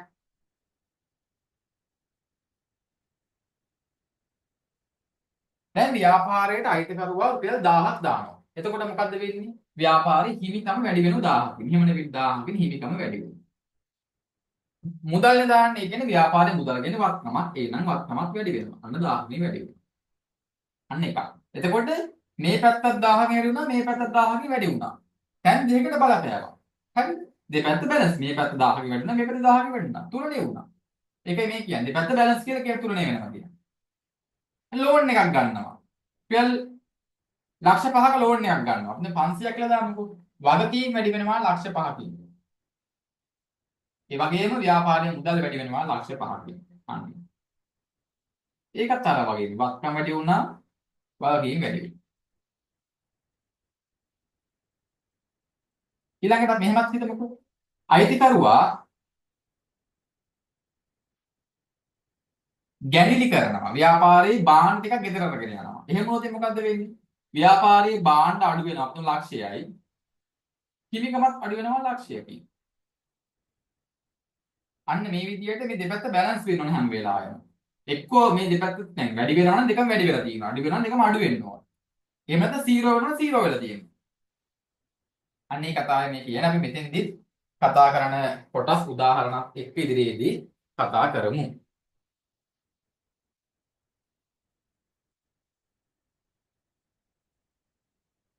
right.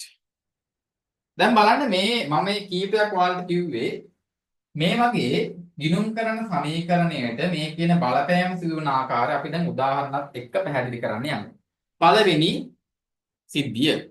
අයිතිකරු විසින් ව්‍යාපාරයට ප්‍රාග්ධනය ආයෝජනය කරනවා. ඒ කියන්නේ ව්‍යාපාරයට සල්ලි දානවා. හරිද? අයිතිකරු විසින් ව්‍යාපාරය සඳහා ආයෝජනය කරන ලද සම්පත් වල අගය ප්‍රාග්ධනය කියලා කියනවා. ඔයා ව්‍යාපාරයක් පටන් ගන්න ඔයා යොදවන මුදල ඔයාගේ සල්ලි යොදවනවනේ. අන්න ඒකට තමයි මේ ප්‍රාග්ධනය කියලා කියන්නේ. අයිතිකරු විසින් ව්‍යාපාරය සඳහා මුදල් හෝ වෙනත් වත්කම් ආයෝජනය කරාට පස්සේ මේ ආයෝජනය කරපු මුදල හා සමාන මුදල් ප්‍රමාණයකින් ව්යාපාරයේ වත්කම් වැඩි වෙනවා. ඇසෙට් එක වැඩි වෙනවා. මුදල් කියන්නේ ව්‍යාපාරික වත්කමක්. ඊට පස්සේ මතක තියාගන්න. ඒකක සංකල්පය අනුව ව්‍යාපාරය සහ අයිතිකරුවා කියන දෙන්නේ දැන්. මේ දෙන්නම එක්කෙනෙක් නම් ව්‍යාපාරේ කෙලිම වත්කම් වැඩි වෙනවා එච්චරයි. හැබැයි දෙන්නේ. ඒ නිසා මේක ව්‍යාපාරී පැත්තෙන් බලනකොට මේ මුදල ආපහු අයිතිකරුවාට ගෙවන්න ඕනේ. ඒ නිසා අයිතිකරුවාට ගෙවන්න දෙන ගාණ අපි පෙන්වන්නේ හිමිකම කියන කොටස යටතේ. ඒ නිසා අපි හිමිකම වැඩිවීමක් විදිහට පෙන්වන්න ඕනේ. මෙන්න මේ ද්විත්ව බලපෑම කොහොමද පෙන්වන්නේ? කොහොමද පෙන්වන්නේ? දැන් බලන්න උදාහරණයක්. අමල් ට්‍රේඩර්ස් සිදු වූ පහත ගනුදෙනු සැලකිල්ලට ගන්න. 2022 4.1 අමල් ලක්ෂ 8ක් ආයෝජනය කරගෙන ව්‍යාපාරයක් පටන් ගන්නවා. ඒ ගණන කොහොමද වාර්තා කරලා තියෙන්නේ? ලක්ෂ 8කින් මුදල් වැඩි වෙලා තියෙනවා. ධන ලක්ෂ 8ක් කියලා තියෙනවා මුදල් වත්කම් පැත්තේ. ඒ වගේම හිමිකම් කියන පැත්තේ ලක්ෂ 8ක් වැඩි වීමක් දෙ පෙන්වන්න කරලා තියෙනවා. එච්චරයි කරන්න තියෙන ඩබල් එන්ට්‍රිය. දෙවෙනි එක. අමල් විසින් පෞද්ගලික වහතුරු රුපියල් ලක්ෂ 5ක කාර්යාල උපකරණ ව්‍යාපාරයට යොදවලා තියෙනවා. එහෙනම් කාර්යාල උපකරණ කියන වත්කම වැඩි වෙනවා 4,50,000කින්. අනෙක් පැත්තෙන් මේක අයිතිකාරය යොදවලා තියෙන ඔහුට ගෙවන්න ඕන. එහෙනම් 4,50,000කින් හිමිකමක් වැඩි වීමක් විදිහට පෙන්වන්න කරනවා. හරිම සරලයි. අයිතිකාරයා ව්‍යාපාරයට මුදල් යොදවුවොත් ව්‍යාපාරයේ වත්කම් වැඩි වෙනවා. හිමිකම හෙවත් ඔහුට ගෙවන්න තියෙන ගාණ නැත්නම් ප්‍රාග්ධනය වැඩි වෙනවා. එච්චරයි කරන්න තියෙන්නේ. මේකෙම අනිත් පැත්තේ ව්‍යාපාරයේ මුදලක් හරි ව්‍යාපාරයේ තොගයක් හරි අයිතිකාරය ගෙදර අරගෙන යනවා. එහෙනම් කරන්නේ මොකද්ද? වත්කම අඩු වෙනවා. මුදල රංගුවදී මුදල්ගෙන වත්කම අඩු වෙනවා. භාණ්ඩ රංගුවදී භාණ්ඩගෙන වත්කම අඩු වෙනවා. අයිතිකාරට ගෙවන්න තියෙන ගාණ අඩු කරලා පෙන්නන්න. මයිනස් දාන්න. භාණ්ඩ ගෙනල්ල නම් මයිනස් කියලා දාන්න ඒ වැඩි වැලියු එක දාන්න. මුදල ගෙනල්ල නම් මුදල කියලා දාන්න. ඒ වැලියු එකෙන් අඩු කරන්න. අයිතිකරුවාට ගෙවන්න තියෙන ගාණ අඩුවීමක් අපිට ඒ විදිහට පෙන්වන්න පුළුවන්. right. දෙවෙනි ගනුදෙනුව. ණය ලබා ගැනීමක් සහ ණය ආපසු ගෙවීමක්. දැන් ව්‍යාපාරයට බැංකු ණයක් ගන්නවා. බැංකු ණයක් ගත්තට පස්සේ ව්‍යාපාරේ කෑෂ් වැඩි වෙනවා. වත්කම් වැඩි වෙනවා. බැංකු ණයක් කියන්නේ ගෙවන්න ඕන ආපහු ඒක වගකීමක්. ඒ වගේම වගකීමක් වැඩි වෙනවා. නේද? වගකීමකුත් වැඩි වෙනවා. right. ඉතින් ඔන්න ඔය කියන ද්විත්ව බලපෑම කොහොමද වාර්තා කරන්නේ? බලන්න. බිමල් ට්‍රේඩර්ස් සිදු වූ පහත ගනුදෙනු සැලකිල්ලට ගන්න. 2022යි 4.1 දින තම ව්‍යාපාර කටයුතු පුළුල් කිරීමේ පරමාර්ථයෙන් පෞද්ගලික බැංකුවකින් 7,50,000ක් අරගෙන. ඒ වගේම ලක්ෂයක් ආපහු ගෙවලක් තියෙනවා. එතකොට මේ 7,50,000 ගන්න එක ව්‍යාපාරයේ වත්කමක් වැඩි වෙනවා කියලා දානවා. මුදල් වැඩි වෙන නිසා මුදල් කියලා වරහන් ඇතුලේ දාන්නවා. ඒකට වඩාත් නිවැරදි. වගකීම් පැත්තෙන් වැඩි වෙනවා බැංකු ණය කියන වගකීම. 7,50,000. හිමිකම ආදායම් වියදම ඕකට බලපෑමක් නැහැ. බැංකු ණය ගෙවනකොට මුදල් අඩු වෙන නිසා මුදල් කියන වත්කම අඩුවීමක් විදිහට පෙන්වන්න කරන්න වගකීම් අඩුවීමක් වෙනවා. මොකද බැංකු ණය කියන වගකීමේ අඩු වෙන්නේ. ඒ නිසා වගකීම් යටතේ මයිනස් විදිහට දාන්න ඕන. ඒ ලක්ෂය කියන වැලියු එක. right. මේ අපි හදපු ගණන් කීපයක් දැනට මේ ටික පොඩ්ඩක් බලා ගන්න. තුන්වෙනි ගණුදෙනු.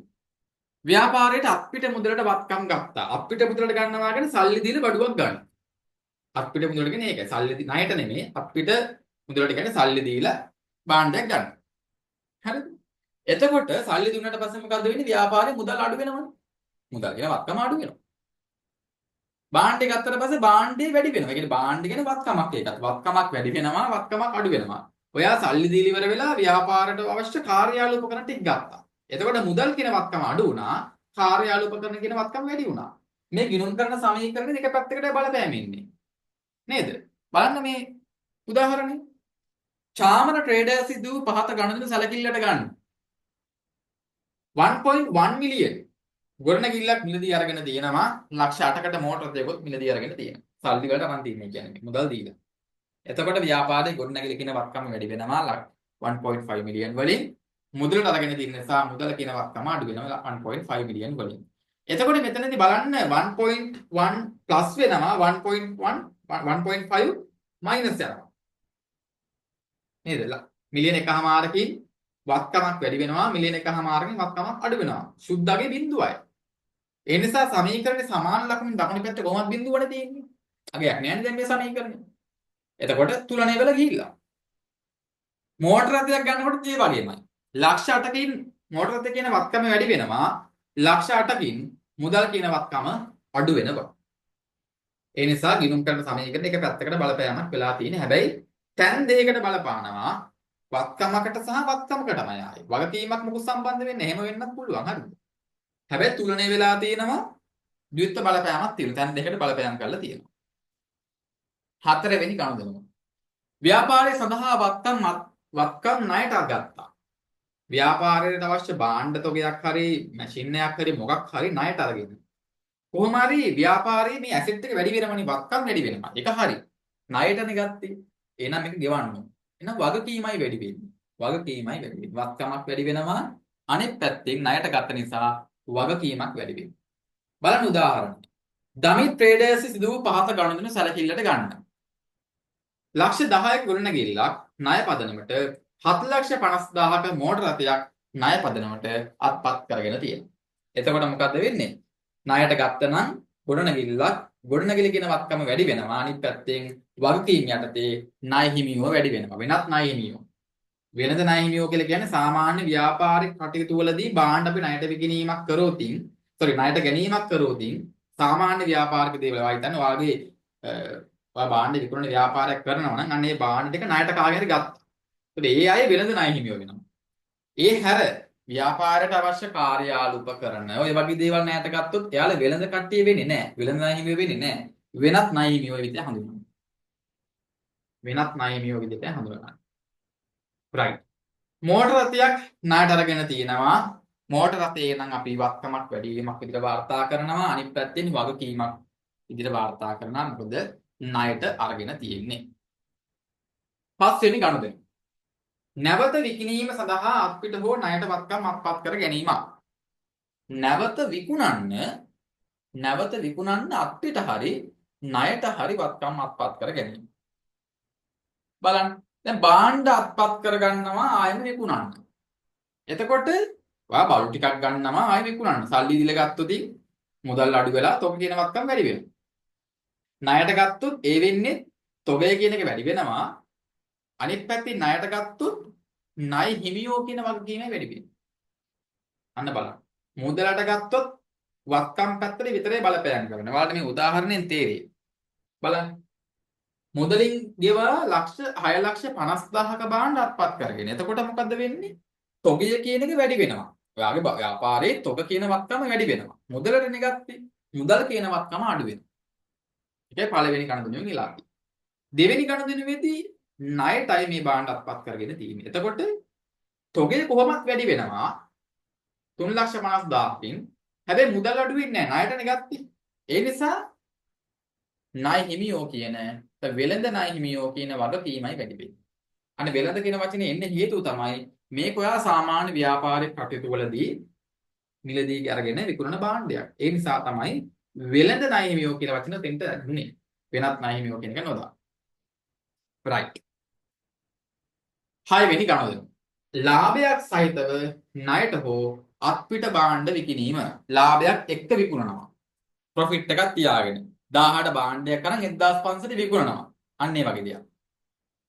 නැත්නම් ලාභ රුපියල් 1000ට අරගෙන රුපියල් 1500ට ණයට විකුණනවා. එහෙම වෙන්නත් පුළුවන් නේ. එහෙම වෙන්නත් පුළුවන්. අපි කොහොමද ඒක වාර්තා කරන්නේ? බලන්න මේ කියන කාරණාව. ලාභයක් සහිතව භාණ්ඩ අත්පිට මුදලට විකුණනවා. 1000ට මං ගත්ත භාණ්ඩයක් 1500ට ඔයාට මං මුදලට විකුණනවා. ඔයා ගන්නේ මගෙන් සල්ලි දීලා. එතකොට මගේ තොගය කොහොමත් අඩු වෙනවා. නේද? තොගය කොහොමත් අඩු වෙනවා. තොගය අඩු වෙනවා. මොකද බලු ටික මං ඔයාලට විකුණනවා. අනිත් පැත්තේ මුදල් ටික මට වැඩි වෙනවා. මුදල් කියන වත්කම වැඩි වෙනවා. තොගය වැඩි වෙනවා. අනිත් පැත්තෙන් මුදල් කියන වත්කම වැඩි වීමක් තොගය අඩු වෙනවා. මුදල් කියන වත්කම වැඩි වීමක් විදිහට පෙන්වන්න කරන්න පුළුවන්. මෙතන තියෙනව නේද මේ මුදල් වත්කම් වැඩි වීම සහ ආදායම් වැඩි වීම. තොග වත්කම අඩු වීම සහ වියදම් වැඩි වීම කියලා. මොකද්ද මේ කියන කාරණා? තේරෙනවද? මේක උදාහරණයක් එක්ක බලද්දී වලට තේරෙයි. බලන්නකෝ මේ උදාහරණය පොඩ්ඩක්. ප්‍රනාන්දු ට්‍රේඩර්ස් සිදු වූ පහත ගනුදෙනු සැලකිල්ලට ගන්න.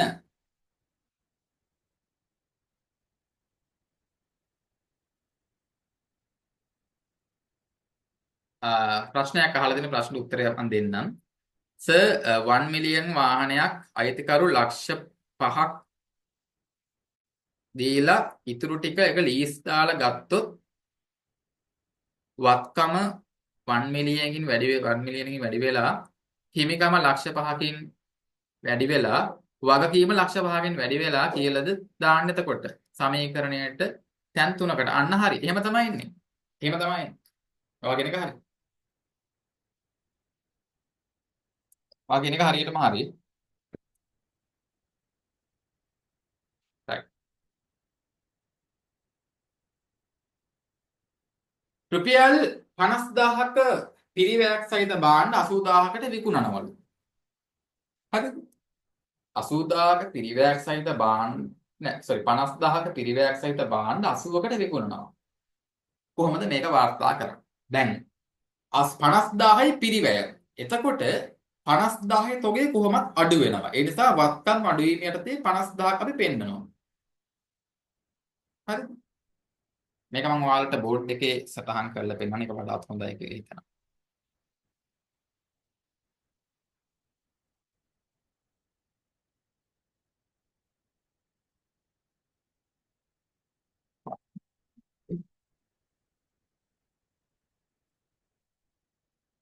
පවතීම් ධන ඉන්කම් ධන ආදායම් වෙන වියදම්. වරහන් ගම ලේසියෙන් මම. ඕනනම් දාන්න බෑ නැත්නම් ඒක අයින්න බලන්න ප්‍රශ්නයක් නෑ. හරි.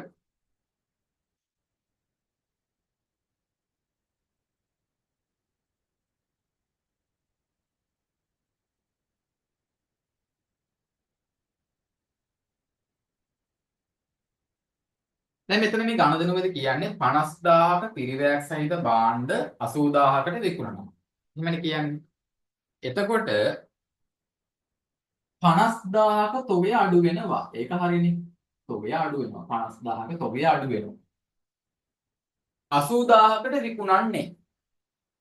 80000කින් මුදල් මේ පැත්තෙන් වැඩි වෙනවා. ඒක නෙවෙන්නේ. මෙතනින් 80000කින් මුදල් වැඩි වෙනවා. තොගය කියන එක මේ පැත්තෙන් අඩු වුණා.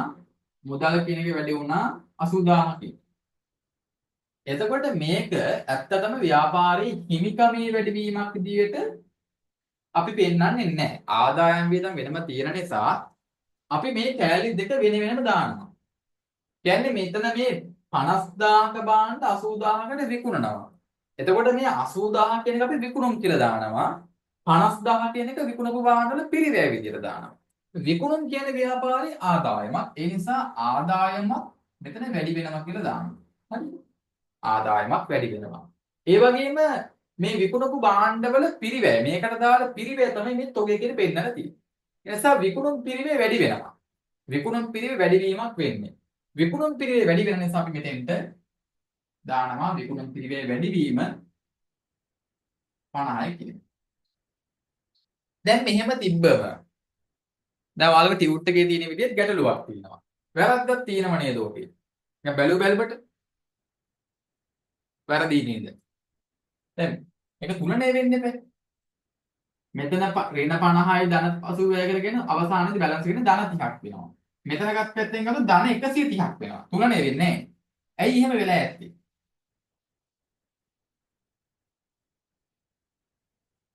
ඇයි එහෙම වෙන්නේ නැත්තේ? මෙතන ප්‍රශ්නයක් නැහැ. තොගේ අඩු වුණා 50කින් 80000කින් මුදලුත් වැඩි වුණා. ඒක හරියට එතන ප්‍රශ්නේ නැහැ. මෙන්න මෙතනයි ප්‍රශ්නේ තියෙන්නේ. මෙන්න මෙතන.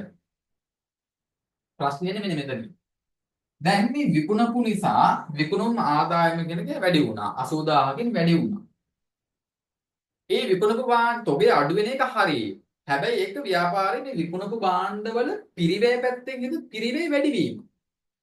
විකුණුවාගෙන විකුණුම් ආදායමත් වැඩි වෙනවා. අනිත් පැත්තේ මේකට දාලා වියදමත් වැඩි වෙන්න ඕන.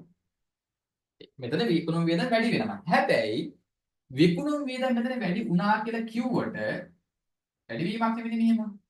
හැබැයි මෙතන කලින් දින මයිනස් මෙන්න මෙහෙමයි මේ සමීකරණය ඇත්තටම තියෙන්නේ.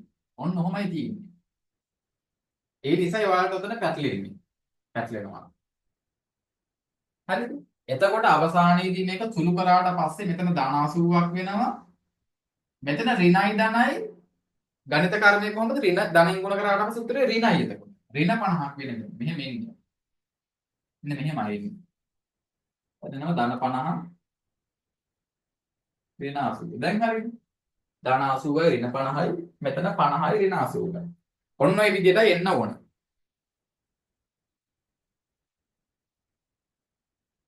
මේකයි හේතුව නැත්නම් මේ වලට පැටලෙනවා මේක. හරිද? වියදමක් අඩුවීමක් නෙමෙයි. තොගේ විකුණනවා කියන්නේ වියදමක් අඩුවීමක් නෙමෙයි. හරිද? වියදමක් වෙන ආදායම වැඩි වෙනවා කියන්නේ ඒකට දාලා වියදම වැඩි වීමක් කියලා පෙන්නන්නේ අපි. ඒක වරද්ද ගන්න එපා. මෙතන ඔයාලට පැටලෙයි. ඔයාලගේ ටියුට් එකෙත් ඔන්න ඔය විදිහට හදාගන්න. ටියුට් එකේ තියෙන්නේ මේ කෙලින්ම ධන 50000 කියලානේ. දැන් ඔය තියෙන විදිහට බැලුවොත් තුලනේ වෙන්නේ නැහැනේ. මේ විදිහට වරහන් දාලා ඔයාලා කරා නම් හරි එතන. හදාගත්තා නම් හරි.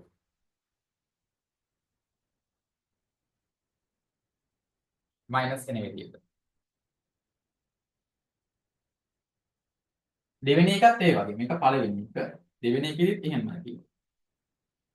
දෙවෙනි ගණදෙනු කියන්නේ මොකද්ද? 60000ක පිරිවැයක් සහිත භාණ්ඩ 95000කට ණයට විකුණලා. එතකොට 60000ක පිරිවැයක් සහිත භාණ්ඩ කොහොමත් අඩු වෙනවා. ඒක හරියනේ. ඔබේ අඩු වෙනවා. අනිත් පැත්තෙන් වැඩි වෙනවා වක්කම.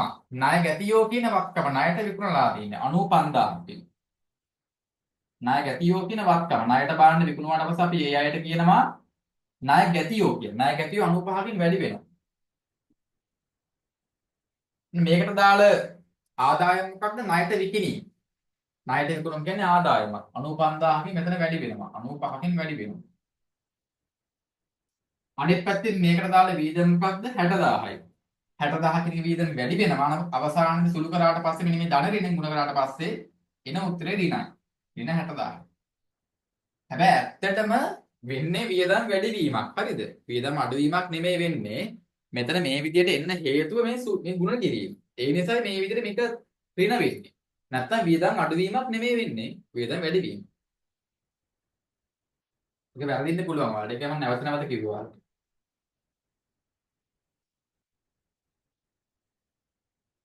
ඔය ටියුට් එකේ ප්ලස් කියලා දාලා අවසානයේදී මෙතන මයිනස් වෙන්න හේතුව ඕකයි. මේක වැඩි වෙන වියදම වැඩි වෙනවා. නමුත් ಗುಣ කරන්නේ මේ මයිනස් එකක් මැද තියෙන්නේ. ඒකෙන් ಗುಣ කරාට පස්සේ තමයි මයිනස් කියලා උත්තරේ එන්නේ.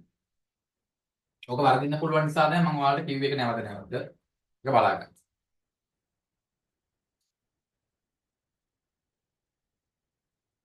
right. clear නේද හැමෝටම මේක? නොතේරුණු කෙනෙක් ඉන්නවද මේ මං කිව්ව කාරණාව කාට හරි?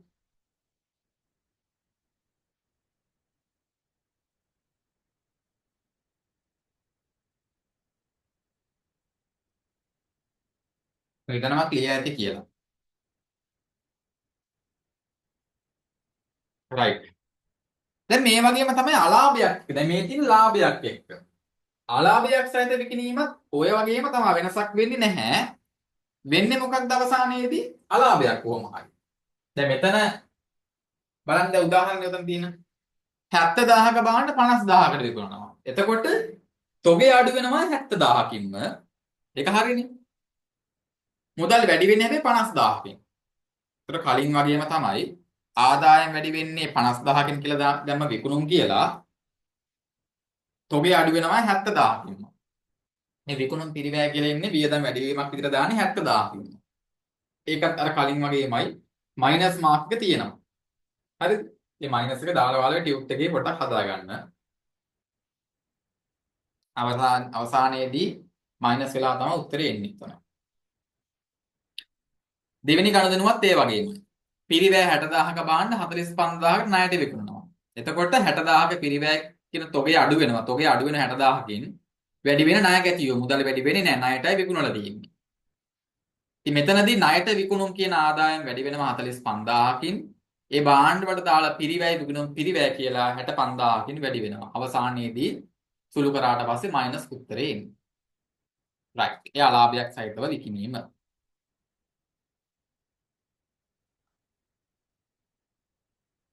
අටවෙනි ගණදෙනුම. ණය ගැතියන්ගෙන් ලැබීම් සහ ණය හිමියන්ට ගෙවීම. දැන් ණයට භාණ්ඩ විකුණනවා. ඒ අයගෙන් මුදල් ලැබෙනවා. ඒක කොහොමද වාර්තා කරන්නේ? දැන් ණය ගැතියන්ගේ මුදල් ලැබෙන්න නම් මුලින්ම ණයට විකිණීමක් වෙලා තියෙන්න බෑ. නැත්තම් යාළුවගේ මුදල් ලැබෙන්නේ නැහැනේ. ඔයාට කාගෙන් සල්ලි ලැබෙන්නේ ඔයා යාට ණයට විකුණපු නිසා. සර්විස් එකක් කර දීලා දිනවා යාට. ඒතර ව්‍යාපාරයට මුදල් එනවා. මුදල් කියන වත්කම වැඩි වෙනවා. ඒ වගේම ණය ගැතියෝ කියන්නේ වත්කම. ණය ගැතියෝ කියන වත්කම අඩු වෙනවා. දැන් බලන්න උදාහරණයක්. ණයගැතියන්ගෙන් මුදල් ලැබුණා. මුදල් කියන වත්කම වැඩි වුණා. ණයගැතියෝ කියන වත්කම අඩු වුණා. එකම පැත්තට බලපෑම් කරා. ණය හිමියෙක්ට ගෙවනවනම් මුදල් අඩු වෙන ව්‍යාපාරේ මුදල් කියන වත්කම අඩු වුණා. අනිත් පැත්තෙන් ණය හිමියෝ කියන වගකීම අඩු වෙනවා. ඒ අගේම වත්කම් අඩු වුණා මුදල් වලින්. මුදල් කියන වත්කම අඩු වුණා. අනිත් පැත්තෙන් ණය හිමියෝ කියන වෙළඳ ණය හිමියෝ කියන වගකීම අඩු වෙනවා. right. ගැනිලි. අයිතිකරුවන් විසින් ව්‍යාපාරී වත්කම් තම භාවිතයට ගත්තා. මම මේක මුලින්ම කිව්වා. අයිතිකරුවෝ ව්‍යාපාරයේ මුදල් අරගෙන ගියොතින් මුදල් අඩු වෙනවා. අයිතිකරුවාට ගෙවන්න තියෙන ගාණ අපි අඩු කිරීමක් විදිහට පෙන්නුම් කරනවා. එයාට දැන් ගෙවන්න තියෙන ගාණ අඩු වෙනවා. මොකද එයා අරගෙන ගියානේ ගෙදර. ව්‍යාපාරය වෙනයි අයිතිකරුවා වෙනයි. භාණ්ඩ අරගෙන ගියොතින් ව්‍යාපාරී තොගේ අඩු වෙනවා. ඒ වගේම හිමිකරුවාට දෙන්න තියෙන ගාණ දැන් අඩු කරලා දානවා. හිමිකමත් අඩු වෙනවා. බලන්න උදාහරණය. ඉන්දුනිල් ඔහුගේ පෞද්ගලික නිවස සඳහා 20000 කුලි ව්‍යාපාරයෙන් මුදලින් ගෙවලා. ඒ කියන්නේ යාගේ පර්සනල් මොකක් හරි එක්ස්පෙන්ස් එකක් ව්‍යාපාරයෙන් ගෙවලා. එයා හරියට ව්‍යාපාරي සල්ලි අරන් ගියා හා සමානයිනේ. එතකොට මොකද්ද කරන්නේ ව්‍යාපාරයේ මුදල් අඩු වෙන 20000කින් හිමිකම අඩු කරලා පෙන්නනවා 20000කින්. මේක ව්‍යාපාරී වියදමක් නම් අපි දාන්න ඕන ව්‍යාපාරී වියදම් වලට. නමුත් අයිතිකරුවගේ වියදමක් දෙන්නෙක් මේ දෙන්නා. ඒ නිසා හිමිකමේ අඩුවීමක් විදිහට පෙන්වන්න කරනවා. ඉන්දුනිල් තම පවුලේ උත්සවයක් සඳහා ව්‍යාපාරයෙන් 10000ක් වටිනා භාණ්ඩ ඉවත් කරගත්තා. භාණ්ඩ ගෙනිලි කරගෙන. එහෙනම් භාණ්ඩ කියන වත්කම අඩු වෙනවා. හිමිකම යටතේ අපි ගැනිලි කියලා පෙන්නනවා තොගේ අරගෙන ගිහිල්ලා තියෙන එක. අඩුවීමක් විදියට. එයාට තියෙන ගෙවන්න තියෙන ගාණ දැන් අඩුවීමක් විදියට අපිට පෙන්වන්න පුළුවන්. right. මුදල් හෝ ණය පදනම මත ආදායම් ඉපයීම. භාණ්ඩ විකිණීමක් මත කොමිස් ආදායමක් ලැබෙනවා. කොමිස් ආදායමක් ලැබෙනවා. කමිෂන් එකක්. ඒ ව්‍යාපාරයේ මුදල් කියන වත්කම වැඩි වෙනවා. කොමිස් කියලා කියන්නේ ආදායමක්. ඒ නිසා අපිට ඒක ආදායම් වැඩිවීමක් විදිහට පෙන්වන්න කරන්න පුළුවන්. මුදල් වැඩි වෙනවා අනිත් පැත්තෙන් ආදායම් වැඩි වෙනවා. කමිෂන් ඉන්කම් එක. ලැබිය යුතු ආදායමක් නම් ඒ කියන්නේ මෙහෙම හිතන්නකෝ. ඔයා FD එකක් දැම්මා තාම මේ මාසේ පොලිය හම්බ වෙලා නැහැ. ඒක වලට ලැබෙන්න තියෙන ආදායම. එතකොට මොකද්ද වෙන්නේ? ව්‍යාපාරයේ ආදායම වැඩි වෙනවා. තාම ලැබුණ නැතත් ලැබුණා හෝ නොලැබුණා කාල පරිච්ඡේදයට අදාළ සියලුම ආදායම් වියදම් අපි හඳුන ගන්නවා. ඒ නිසා ආදායම වැඩි වෙනවා. අනෙත් පැත්තෙන් ලැබිය යුතු ආදායම් කියන වත්කමයි වැඩි වෙන එක වත්කමක්. අපේ ව්‍යාපාර ඇසෙට් එක ලැබෙන තියෙන ගාණ. ඔයාලට කාගෙන් හරි එන්න තියෙනවා. ඒක වත්කමක් ඔයාලට. ලැබිය යුතු ආදායම් වැඩි වෙනවා. වත්කම් වැඩි වීමක් අපිට පෙන්눔 කරනවා. අනිත් පැත්තෙන් ආදායම් කියන්නේ ආදායමක්. ආදායම් වැඩි වීම බැලකට සටහන් කරනවා. අපි කතා කරමු ඉදිරියේ. දහර බැල කියන කාරණා. බලන්න උදාහරණය. ප්‍රවාහන සේවා සැපීමෙන් 20000ක මුදල් ආදායමක් ලෙස ලබා ගන්නා ලදී. එතකොට ප්‍රවාහන ආදායමක් නිසා ව්‍යාපාරයේ මුදල් වැඩි වෙලා තියෙන 20000කින් වත්කම් වැඩි වෙනවා. අනිත් පැත්තෙන් 20000කින් ආදායම වැඩි වීමක් විතර අපි පෙන්눔 කරලා තියෙනවා. ප්‍රවාහන සේවා සැපීමෙන් පසු ඉපයූ ආදායම 12000ක් වන අතර සේවාලාභියා විසින් මුදල් ගෙවනු ලබන්නේ සති දෙකකින් පසුවයි. ඒ කියන්නේ සේවාවක් සපයලා තියෙනවා ආදායම ලැබෙන්නේ පස්සේ. මුදල් හම්බ වෙලා නැහැ. එහෙනම් මොකද කරන්නේ? ව්‍යාපාරයේ ලැබිය යුතු ආදායම් කියන වක්කම වැඩි කරලා පෙන්නනවා. මොකද ඒක ලැබෙන්න තියෙන අගයක්. ණයගැතියෝ කියලා දාන්න බෑ වගේ ඒවා. ලැබිය යුතු ආදායම කියලා වක්කමක් පෙන්වන්න කරනවා. අනෙක් පැත්තෙන් ආදායමක් වැඩිවීමක් විදිහට පෙන්වන්න කරනවා. මුදලින් හෝ පසුව ගෙවීම කරන පදනමක් දරන වියදම්. දැන් මුදලින් යම්කිසි වියදමක් දරනවා. සේවකයන්ට වැටුප් ගෙවනවා. ව්‍යාපාරයේ මුදල් අඩු වෙනවා. ඒ වගේම වැටුප් කියලා කියන්නේ ව්‍යාපාරයේ වියදමක් වැඩි වෙනවා. මුදල් අඩු වෙන්නේ වියදමක් වැඩි වෙන. වැටුප් ගෙවුවා කියලා කියන්නේ වියදමක් එකතු වුණා හා සමානයි. ගෙවිය යුතු වියදමක් නම් තාම මේ මාසේ කරන්ට් බිල් එක ලැබිලා නැහැ. හැබැයි මේ මාසේ බිල් එක ලබන මාසේ ලැබෙනවා. ලබන 10 වෙනිදා. එහෙම හිතා. එතකොට කොහොම හරි මේ වියදම කාල පරිච්ඡේදයට අදාළයි. ඒ නිසා වියදම් වැඩි වෙනවා. අනිත් පැත්තෙන් ගෙවිය යුතු වියදම් තමයි ඉහළ යන්නේ. වගකීමක් ඒක. වියදමක් වැඩි වෙනවා, වගකීමක් වැඩි වෙනවා. කාල පරිච්ඡේදයට අදාළ වියදමක් එකතු වීම. මේ මාසේ වැටුප් තාම ගෙවල නැහැ. ගෙවන්න තියෙනවා. ඒ කියන්නේ ව්‍යාපාරයේ වියදමක් වැඩි වෙන ගෙවන්න තියෙන වැටුප් වියදම් වැඩි වෙනවා. ඒ වගේම අනිත් පැත්තෙන් ගෙවිය යුතු වගකීම් යටතේ ගෙවිය යුතු වැටුප් වියදම් යටතේ වගකීමක් වැඩි වෙනවා. වියදමක් වැඩි වෙනවා, වගකීමක් වැඩි වෙනවා. බලන්න උදාහරණය. සේවක වැටුප් 80000ක් මුදලින් ගෙවන ලදී. එතකොට මුදලින් ගෙවනකොට මුදල් 80000කින් අඩු වෙලා තියෙන වත්කම් වලින් අනෙක් පැත්තෙන් වියදම වියදම යටතේ සේවක වියදම් අඩුවීමක් එන්නේ. සේවක වියදම් වැඩිවීමක් වෙන්නේ ඇත්තටම වැඩි වුණාට අවසානයේදී ලැබෙන පිළිතුර මයිනස් වෙන්නේ. හරිද? එහෙමයි වෙන්නේ. ඔයාලා ඒක හදාගන්න ටියුට් එකේ. ඔය මම අර ටියුට් මේ පෙන්නපු විදියට. ප්ලස් මයිනස් මුකුත් දාලා නැහැ අවසානයේදී වෙන්නේ මයිනස් වීමක්. ඒක වඩාත් හොඳයි මේ මං කිව්ව විදියට මෙන්න මේ වගේ වරහන් දාලා පෙන්නන්න ඔයාලා හරිද? නැත්තම් ඕක ඔය වගේම මේ يعني ටේප් එක බලන කෙනාටත් ඕක ඔය සම්බන්ධයෙන් ගැටලු වෙන්න පුළුවන්. වඩාත් හොඳයි මේ වගේ වරහන් දාලාම පෙන්නන එක. උපචිත වියදම් දැන් ඒ කියන්නේ මාසේ විදුලි බිල්පත ලැබිලා තාම ගෙවල නැහැ. විදුලි බිල් එක හම්බුණා ගෙවල නැහැ. එහෙනම් වියදමක් වැඩි වෙනවා. ගෙවල නැති නිසා ගෙවිය යුතු විදුලි ගාස්තු කියලා වගකීමක් වැඩි වෙන්නේ. ගෙවිය යුතු විදුලි ගාස්තු කියලා වගකීමක් වැඩි වෙන්නේ. ගෙව්වට පස්සේ තමයි මේකෙදි මුදල් අඩුවීමක් වෙන්නේ. ගෙවල නැහැ තාම. right. දැන් බලන්න උදාහරණයක් තියෙනවා. උදාහරණයක් තියෙනවා. දැන් මේ මම කිව්ව ටික හැමෝටම පැහැදිලිද කොතනරි නොතේරුණ තැනක් තියෙනවද? කාට හරි?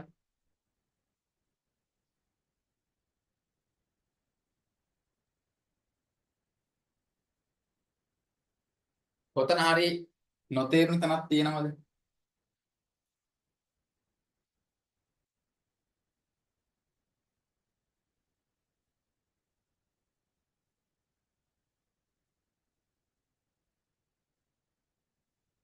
මම හිතන හැමෝටම ක්ලියර් ඇති කියලා. right. අපි එහෙනම් මේ ගාන හදමු. වෙලාව තියෙන තව පැය භාගයක් විතර. මේ ගාන හදමු. හැමෝම මේ ගාන රූල් කරන්න ඕන. රූල් කරනවා කියලා කියන්නේ ගිණුම් කරන සමීකරණය මුලින්ම ලියා ගන්න. කොහොමද ලියාගන්නේ?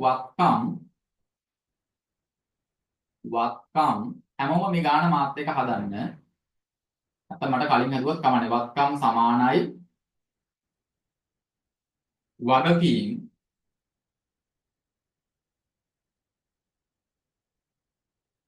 වගකීම් ධන හිමිකම්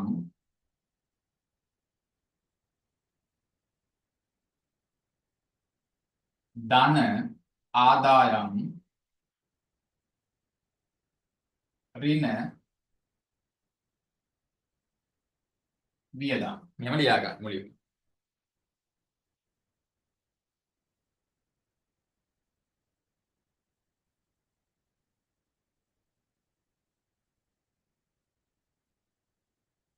ලියා ගන්න. වත්කම් සමානයි වගකීම් ධන හිමිකම් ධන ආදායම් ඍණ වියදම්. මේ විදිහට ලියාගෙන මේ සමීකරණයට ගනුදෙනුවෙන් ගනුදෙනුව ඔයා පහලට හදාගෙන යන්න ඕන. මාත් එකම හදාගෙන යමු. අපි ඊට පස්සේ මම ඔයාලට වෙනම ගාණක් දෙන්නම් ගෙදරදී හදන්න. පළවෙනි ගනුදෙනුව. අනිල් රුපියල් ලක්ෂ 7ක් ප්‍රාර්ථන ලෙස ආයෝජනය කළා. හරිද? අනිල් ලක්ෂ 7ක් ආයෝජනය දෙවුවට පස්සේ මොකක්ද වෙන්නේ? ව්‍යාපාරයේ මුදල් වැඩි වෙනවා. ලක්ෂ 7කින් මුදල් වැඩි වෙනවා. එහෙම ලියුව ලක්ෂ 7ක් කියලා දැම්මා. මෙතනදී මුදල් කියලා ලියනවා. මම හොයන්නේ විතරක් දානවා. මුදල් කියලා ලියුවා. අයිතිකාරය යොදවලා තියෙන්නේ ඒ නිසා ලක්ෂ 7කින් ව්‍යාපාරයේ හිමිකම වැඩි වෙනවා. හිමිකම ලක්ෂ 7කින් වැඩි වෙනවා. මුදල් කියලා ලියන්න. මුදල් කියලා දැම්මා. ඔච්චරයි පළවෙනි ගණන් අපිට කරන්න තියෙන්නේ. විභාගෙට එන්න පුළුවන් මේ වගේ ගණන් කීපයක් දීලා වල ගිණුම් කරන සමීකරණෙට මේව දාන්න කියලා. හරිද? ඒ නිසා මේක දැනගෙන තියාගන්න. දෙවැනි එක. නොතේරුණොත් මට chat box එකේ message එකක් දාන්න. බැංකුවකින් ලක්ෂ 3ක් ණයට ගත්තා. ණයට ගත්තට පස්සේ බැංකු ණය මුදල් වැඩි වෙනවා ලක්ෂ 3කින්. ලක්ෂ 3කින් මුදල් වැඩි වෙනවා. බැංකු ණයක් අරන් තියෙන්නේ. බැංකු ණයක් කියලා කියන්නේ වගකීමක්. එහෙනම් වගකීම මේ පැත්තෙන් ලක්ෂ 3කින් වැඩි වෙනවා. මෙතන ලිව්වා බැංකු ණය කියලා ලිව්වා. බැංකු ණය. එච්චරයි ගණන් කරලා දෙන්නේ බලපෑම් දෙක. තුන්වෙනි ගණන්. 2,50,000ක් කාර්යාල උපකරණ මිලදී අරගෙන. සල්ලි දීලා අරගෙන තියෙනවා. එහෙනම් 2,50,000කින් කාර්යාල උපකරණ වැඩි වෙනවා. කාර්යාල උපකරණ. අඩු වෙන්නේ මොනවද? සල්ලි. 2,50,000කින් මේ පැත්තේ මුදල් අඩු වෙනවා. මුදල් අඩු වෙනවා. කාර්යාල උපකරණ වැඩි වුණා. අනිත් පැත්තේ මුදල් අඩු වුණා. එකම පැත්තට එක බලපෑම් කරනවා. හතරවෙනි. ලීබඩු උපකරණ ලීබඩු ණයට අරගෙන 1,80,000යි. ලීබඩු කියන වත්කම වැඩි වෙනවා කොහොමද? 1,80,000යි ලීබඩු. ලීබඩු කියන වත්කම වැඩි වෙනවා. ණයට අරන් තියෙන වගකීම. එහෙනම් 1,80,000කින් වැඩි වෙනවා අනෙකුත් ණය හිමියෝ කියන එක. ණය හිමියෝ. අනෙකුත් ණය හිමියෝ. වගකීම වැඩි වෙනවා. පස්වෙනි ගනුදෙනුව. ඔයාලා ඩේට් දාගන්න ඩේට් දාන එක වඩා හොඳයි. මගේ ඉඩත් එක්ක මම මේ විදිහට දැම්මා. ලක්ෂ 3ක් තැන්පත් කරලා බැංකුවේ ජංගම ගිණුමක් ආරම්භ කරා. කියන ව්‍යාපාරයේ මුදල් අඩු වෙනවා රුපියල් ලක්ෂ 3කින්. මුදල්. හැබැයි බැංකු ශේෂය වැඩි වෙනවා ලක්ෂ 3කින්. මුදල් අඩු වුණා. බැංකු ශේෂය වැඩි වුණා. බැංකු ගිණුමේ ශේෂය බැංකු ගිණුම වැඩි වුණා ලක්ෂ 3. ඔච්චරයි කරන්නේ. 6 වෙනි ගණනුව. අපිට ගණන් 3,20,000යි. බාණ්ඩ සල්ලි දීලා අරගෙන මුදල් අඩු වෙනවා ලක්ෂ 3,20,000කින්. මුදල්. බාණ්ඩ කියන වත්කම වැඩි වෙනවා 3,20,000කින්. 3,20,000කින් තොගය වැඩි වෙනවා. තොග. හරි. 7 වෙනි ගණන. සමන්ගෙන් ණයට ගන්න 2,50,000යි. ණයට ගත්තා. තොගය කොහොම හරි වැඩි වෙනවනේ. කීයකින්ද? සමන්ගෙන් 2,50,000යි. තොගය වැඩි වෙනවා 2,50,000කින්. තොග. සමන්ගෙන් අරන් තියෙන්නේ ණයට අරන් තියෙන්නේ. සමන් කියන්නේ නෑ වෙළඳ ණය හිමියෙක්. ණය හිමි කියන වගකීම වැඩි වෙනවා 2,50,000කින්. ණය හිමියෝ. වෙළඳ ණය හිමියෝ. කියලා. right.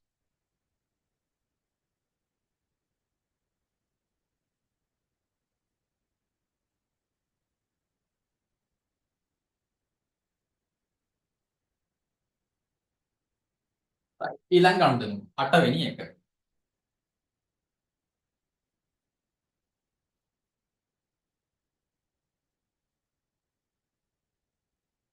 දෙලක්ෂ 50,000යි. 1,50,000ක පිරිවැයක් සහිත බාන 2,75,000ට විකුණලා. 1,50,000ක පිරිවැයක් සහිත බාන 2,75,කට විකුණලා. 150ක කියන බාණ්ඩ ටික දැන් අඩු වෙනවා මෙතනින්. 150ක බාණ්ඩ අඩු වෙනවා තොගය. හරි. වැඩි වෙන්නේ මොනවද එතකොට? 2,75,කට මුදල් වැඩි 275කින් මුදල් වැඩි වෙනවා. මුදල් වැඩි වුණා 275කින් තොගය අඩු වුණා 150කට. හරිද? ඒක අපි සටහන් කරන්නේ මෙතන ආදායම් සහ වියදම් මැටට. ආදායම් වැඩි වෙනවා 200 275කින්. අනිත් පැත්තෙන් වියදම් අපිට දාන්න පුළුවන් 150කින් වැඩි වෙනවා. මේක මෙහෙම දාන්න එක වඩා හොඳයි. මෙහෙම දැම්මට පස්සේ අර බලන කෙනාට ලේසි. ඔයාලා කෙලින්ම මයිනස් දාන්න යන්න එපා. හරිද?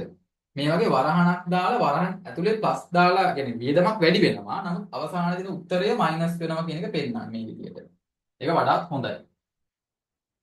මොකද පේපර් එක බලන කෙනා අනුව සමහරක් විට තැනදී ඔය මයිනස් සහ ප්ලස් කියන එකේදී පොඩි ඩවුට් එකක් එන්න පුළුවන් යාට. එන්න කොහමද? 9 වෙනි එක. 200ක පිරිවැයක් සහිත භාණ්ඩ 300කට ණයට විකුණලා. 200කේව 300කට. 200කින් අඩු වෙනවා තොගය. තොගය අඩු වෙනවා. වැඩි වෙන්නේ ණය ගැතියෝ. කීයකින්ද 300කින්. 300කින් ණය ගැතියෝ වැඩි වෙන්නේ. ණය ගැතියෝ. නැත්නම් ඔයාලා දාගන්න තොගය මේ පැත්තෙන් වැඩි වෙනවා කියන්නේ විකුණුම් පිරිවැය වැඩි වෙනවා රුපියල් 200කින්. අනිත් පැත්තෙන් ණයට විකුණුම් කියන ආදායම් වැඩි වෙනවා රුපියල් 300කින්. 300කින් වැඩි වෙනවා.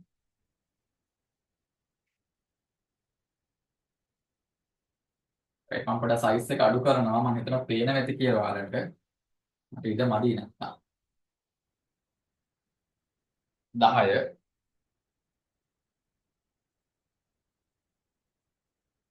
ලක්ෂයක සේවක වේතන චෙක් එකකින් ගෙවලා. චෙක් එකකින් ගෙවලා.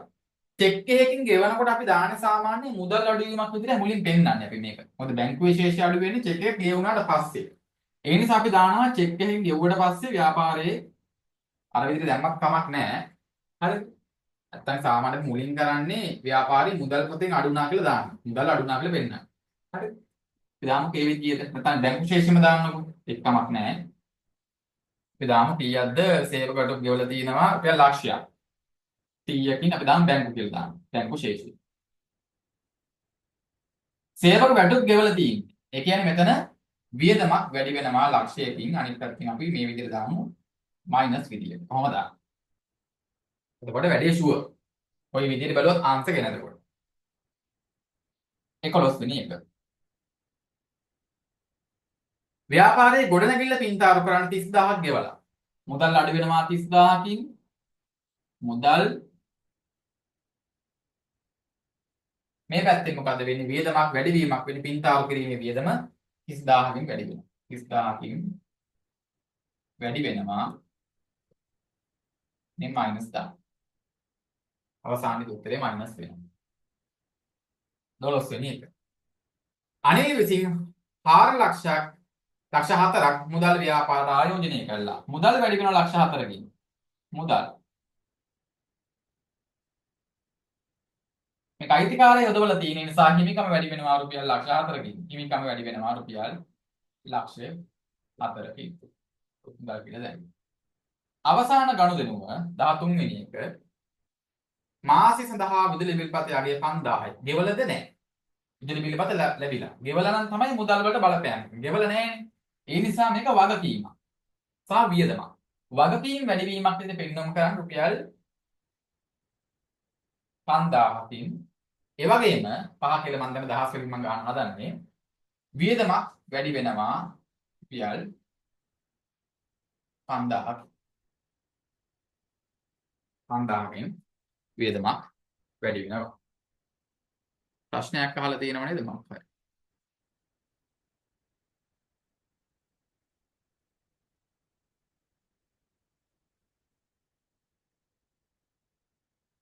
ප්‍රශ්නයක් අහලා තියෙනවා සර් 1.15 ගාන 150කින් තොග අඩු වෙලා 275කින් මුදල් වැඩි වෙලා ඉතුරු ලාභය 125ක් හිමිකමට යන්නේ නැද්ද කියලා. 150යි 275 කියලා කියන්නේ මේකනේ කො මෙන්න මේකනේ. ඔයා ඔය කියන කතන්දරේ තමයි මෙතන පෙන්නලා තියෙන්නේ. මේදී තොගය සහ මෙතන මේ වත්කම් වල බලපෑමක් වුණා. ඊට පස්සේ මෙතන මේ ආදායම් සහ වියදම් කියලා මේ තියෙන්නේ. ආදායම් වැඩි වුණා 275කින් විකුණුම් ආදායම විකුණුම් වියදම වැඩි වුණා 150කින්. මේ දෙක අතර ගැප් එක තමයි ලාභය. ඒ ලාභය තමයි ව්‍යාපාරයේ මේ ඇවිල්ලා තියෙන්නේ. ඒක අපි හිමිකම යටතේ දාන්න නැති වෙන්න හේතුව තමයි හිමිකම කියන එක අපි පෙන්වන්නේ මේ සමීකරණයේදී අයිතිකරුවාගේ දායකත්වයෙන් හිමිකම වැඩිවීමක් සහ අඩුවීමක් කියන එක විතරයි. ආදායම් සහ වියදම් වෙනම පෙන්වන්න කරනවා නම් ගිණුම් කරන සමීකරණයේදී ඒක වෙනම පෙන්වන්න ඕන. ඒ ලාභ ඔයා කියන ලාභය අලාභය මෙතනින් එනවා. ඒ ලාභය අලාභය. පැහැදිලිද? වත්කම් සමානය වගකීම් දන හිමිකම් ඉක්වේෂන් එකට දැම්මොත් ප්‍රොෆිට් කියලා නේද සර් දාන්නේ හිමිකම් වලට අඩුවට අරන් වැඩියෙන් සෙල් කරනවා. ඔව්. දැන් ඔයා ඔය කියන එක දැන් ඔයා කියන එක හරි. දැන් ඔය කලින් මං කිව්ව ආන්සර් ගත්තත් මේ ආදායම් සහ වේදම් කියන එක තිබ්බේ නැත්නම් කෙලින්ම වගකීම් දන හිමිකම් කියලා තිබ්බනම් ඔන්න ඔයා ඔය කියන විදිහට කෙලින්ම ප්‍රොෆිට් එක මේකට ඇඩ් කරන්න පුළුවන්. හරිද? නමුත් අපේ සමීකරණයේ ආදායම් සහ වියදම් තියෙනවා. ඒ නිසා තමයි මම මේක වෙනම දාන්නේ. ඔයාලට සාමාන්‍යයෙන් මේකෙන් ගාණක් එනවා නම් මේ ආදායම් සහ වියදම් කියන එක එක තමයි එන්නේ. ඒ නැති වුණොතින් මේ සුද්ධ බලපෑම කෙලින්ම දාන ප්‍රොෆිට් එක විදිහට හිමිකමට එකතු කරන්න. ප්‍රොෆිට් එකවත් එකට එකතු කරන්න. ලොස්තාවත් හිමිකමේ අඩුවීමක් විදිහට පෙන්වන්න කරන්න. දැන් මේ විදිහට දෙකකට දැම්මේ අපි ආදායම් වියදම් දෙකක් තියෙන නිසා. මේ දෙක නැතුව තිබ්බොත් ඔයාලට එක හිමිකමට තමයි පෙන්වන්න කරන්න වෙන්නේ. නමුත් ඉතින් විභාගයේදී එහෙම දෙන්නේ නැහැ. අනිවාර්යයෙන්ම ආදායමක් සහ වියදමක් කියන එකක් තියෙනවා ගණිතන වල. එතකොට මේ සමීකරණය තමයි ඔයාලට විභාගයේදී පාවිච්චි කරන්නේ. ප්‍රශ්න අහපු දෙන්නට පැහැදිලිද ඒ කාරණාව? දෙන්නටම ක්ලියර්ද?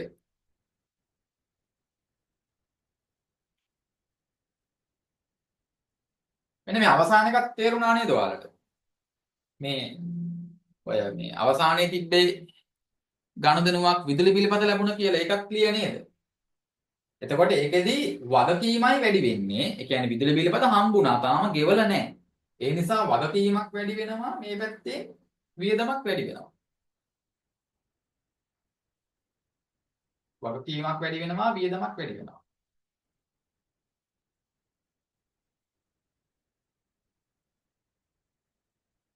රයිට් මම හිතනවා හැමෝටම ක්ලියර් ඇති කියලා. දැන් අපිට වෙලාවත් එක්ක බැලුවම තා පොඩි වෙලාවක් ඉතුරු වෙලා තියෙන්නේ. මේ සම්බන්ධයෙන් මොන හරි ගැටලුවක් තියෙනවා නම් ක්ලියර් කරගන්න පුළුවන්. එහෙම නැත්නම් ඔයාලට මම පොඩි අභ්‍යාසයක් දෙනවා. ඔයාලගේ LMS එකටම assignment 1 කියලා අප්ලෝඩ් කරලා තියන්නම්. ඒ assignment එක හැමෝම හදාගෙන ඉන්න ලබන සතිය අපි කතා කරමු. ඒ ගානත් කතා කරලා ඉවර වෙලා මොකද අපි ලොකුවට මේ පාඩම් වල ලොකු බලතැබීමක් තියන්න යන්නේ නැහැ. විභාගෙට එන්න පුළුවන් කොටස් සාමාන්‍ය අපි කතා කරනවා. මොකද අපිට වැදගත් පාඩම් ගණනාවක් තියෙනවා මේ සම්බන්ධයෙන් ලොකුවට ටයිම් මේව කරන්න අමාරුයි. ඒ නිසා කොතන හරි නොතේරුනොතින් මේ කියලා දෙන තැන්වලදී ඔයාලා මගෙන් ක්ලියර් කරගන්න. අභ්‍යාසයක් දෙන්නම්. ඒ අභ්‍යාසය හැමෝම ප්‍රැක්ටිස් කරන්න. ලබන සතියේදී අපි කතා කරමු. රයිට්. අපි මම හිතනවා මුකුත් ගැටලු නැතුව ඇති කියලා. අපිට පුළුවන් එහෙම නොතින් ක්ලාස් එක නතර කරන්න. අද දවසේ රෑ 8:00ට non banking subject එකට දාලා ක්ලාස් එකක් පවත්වනවා. පොය දවසේදී හෙට සහ අනිද්දා කියන දවස් දෙකේදී මොනවා හරි ක්ලාසස් වලට ඔයාලා සම්බන්ධ වෙලා ඉන්නවා නම් පොය දවසේ අපි සාමාන්‍යයෙන් ක්ලාසස් පවත්වන්නේ නැහැ කියලා මතක් කරමින් ක්ලාස් එකේ වැඩ කටයුතු මෙතනින් අවසන් කරනවා. සියලු දෙනාටම සුබ දවසක්.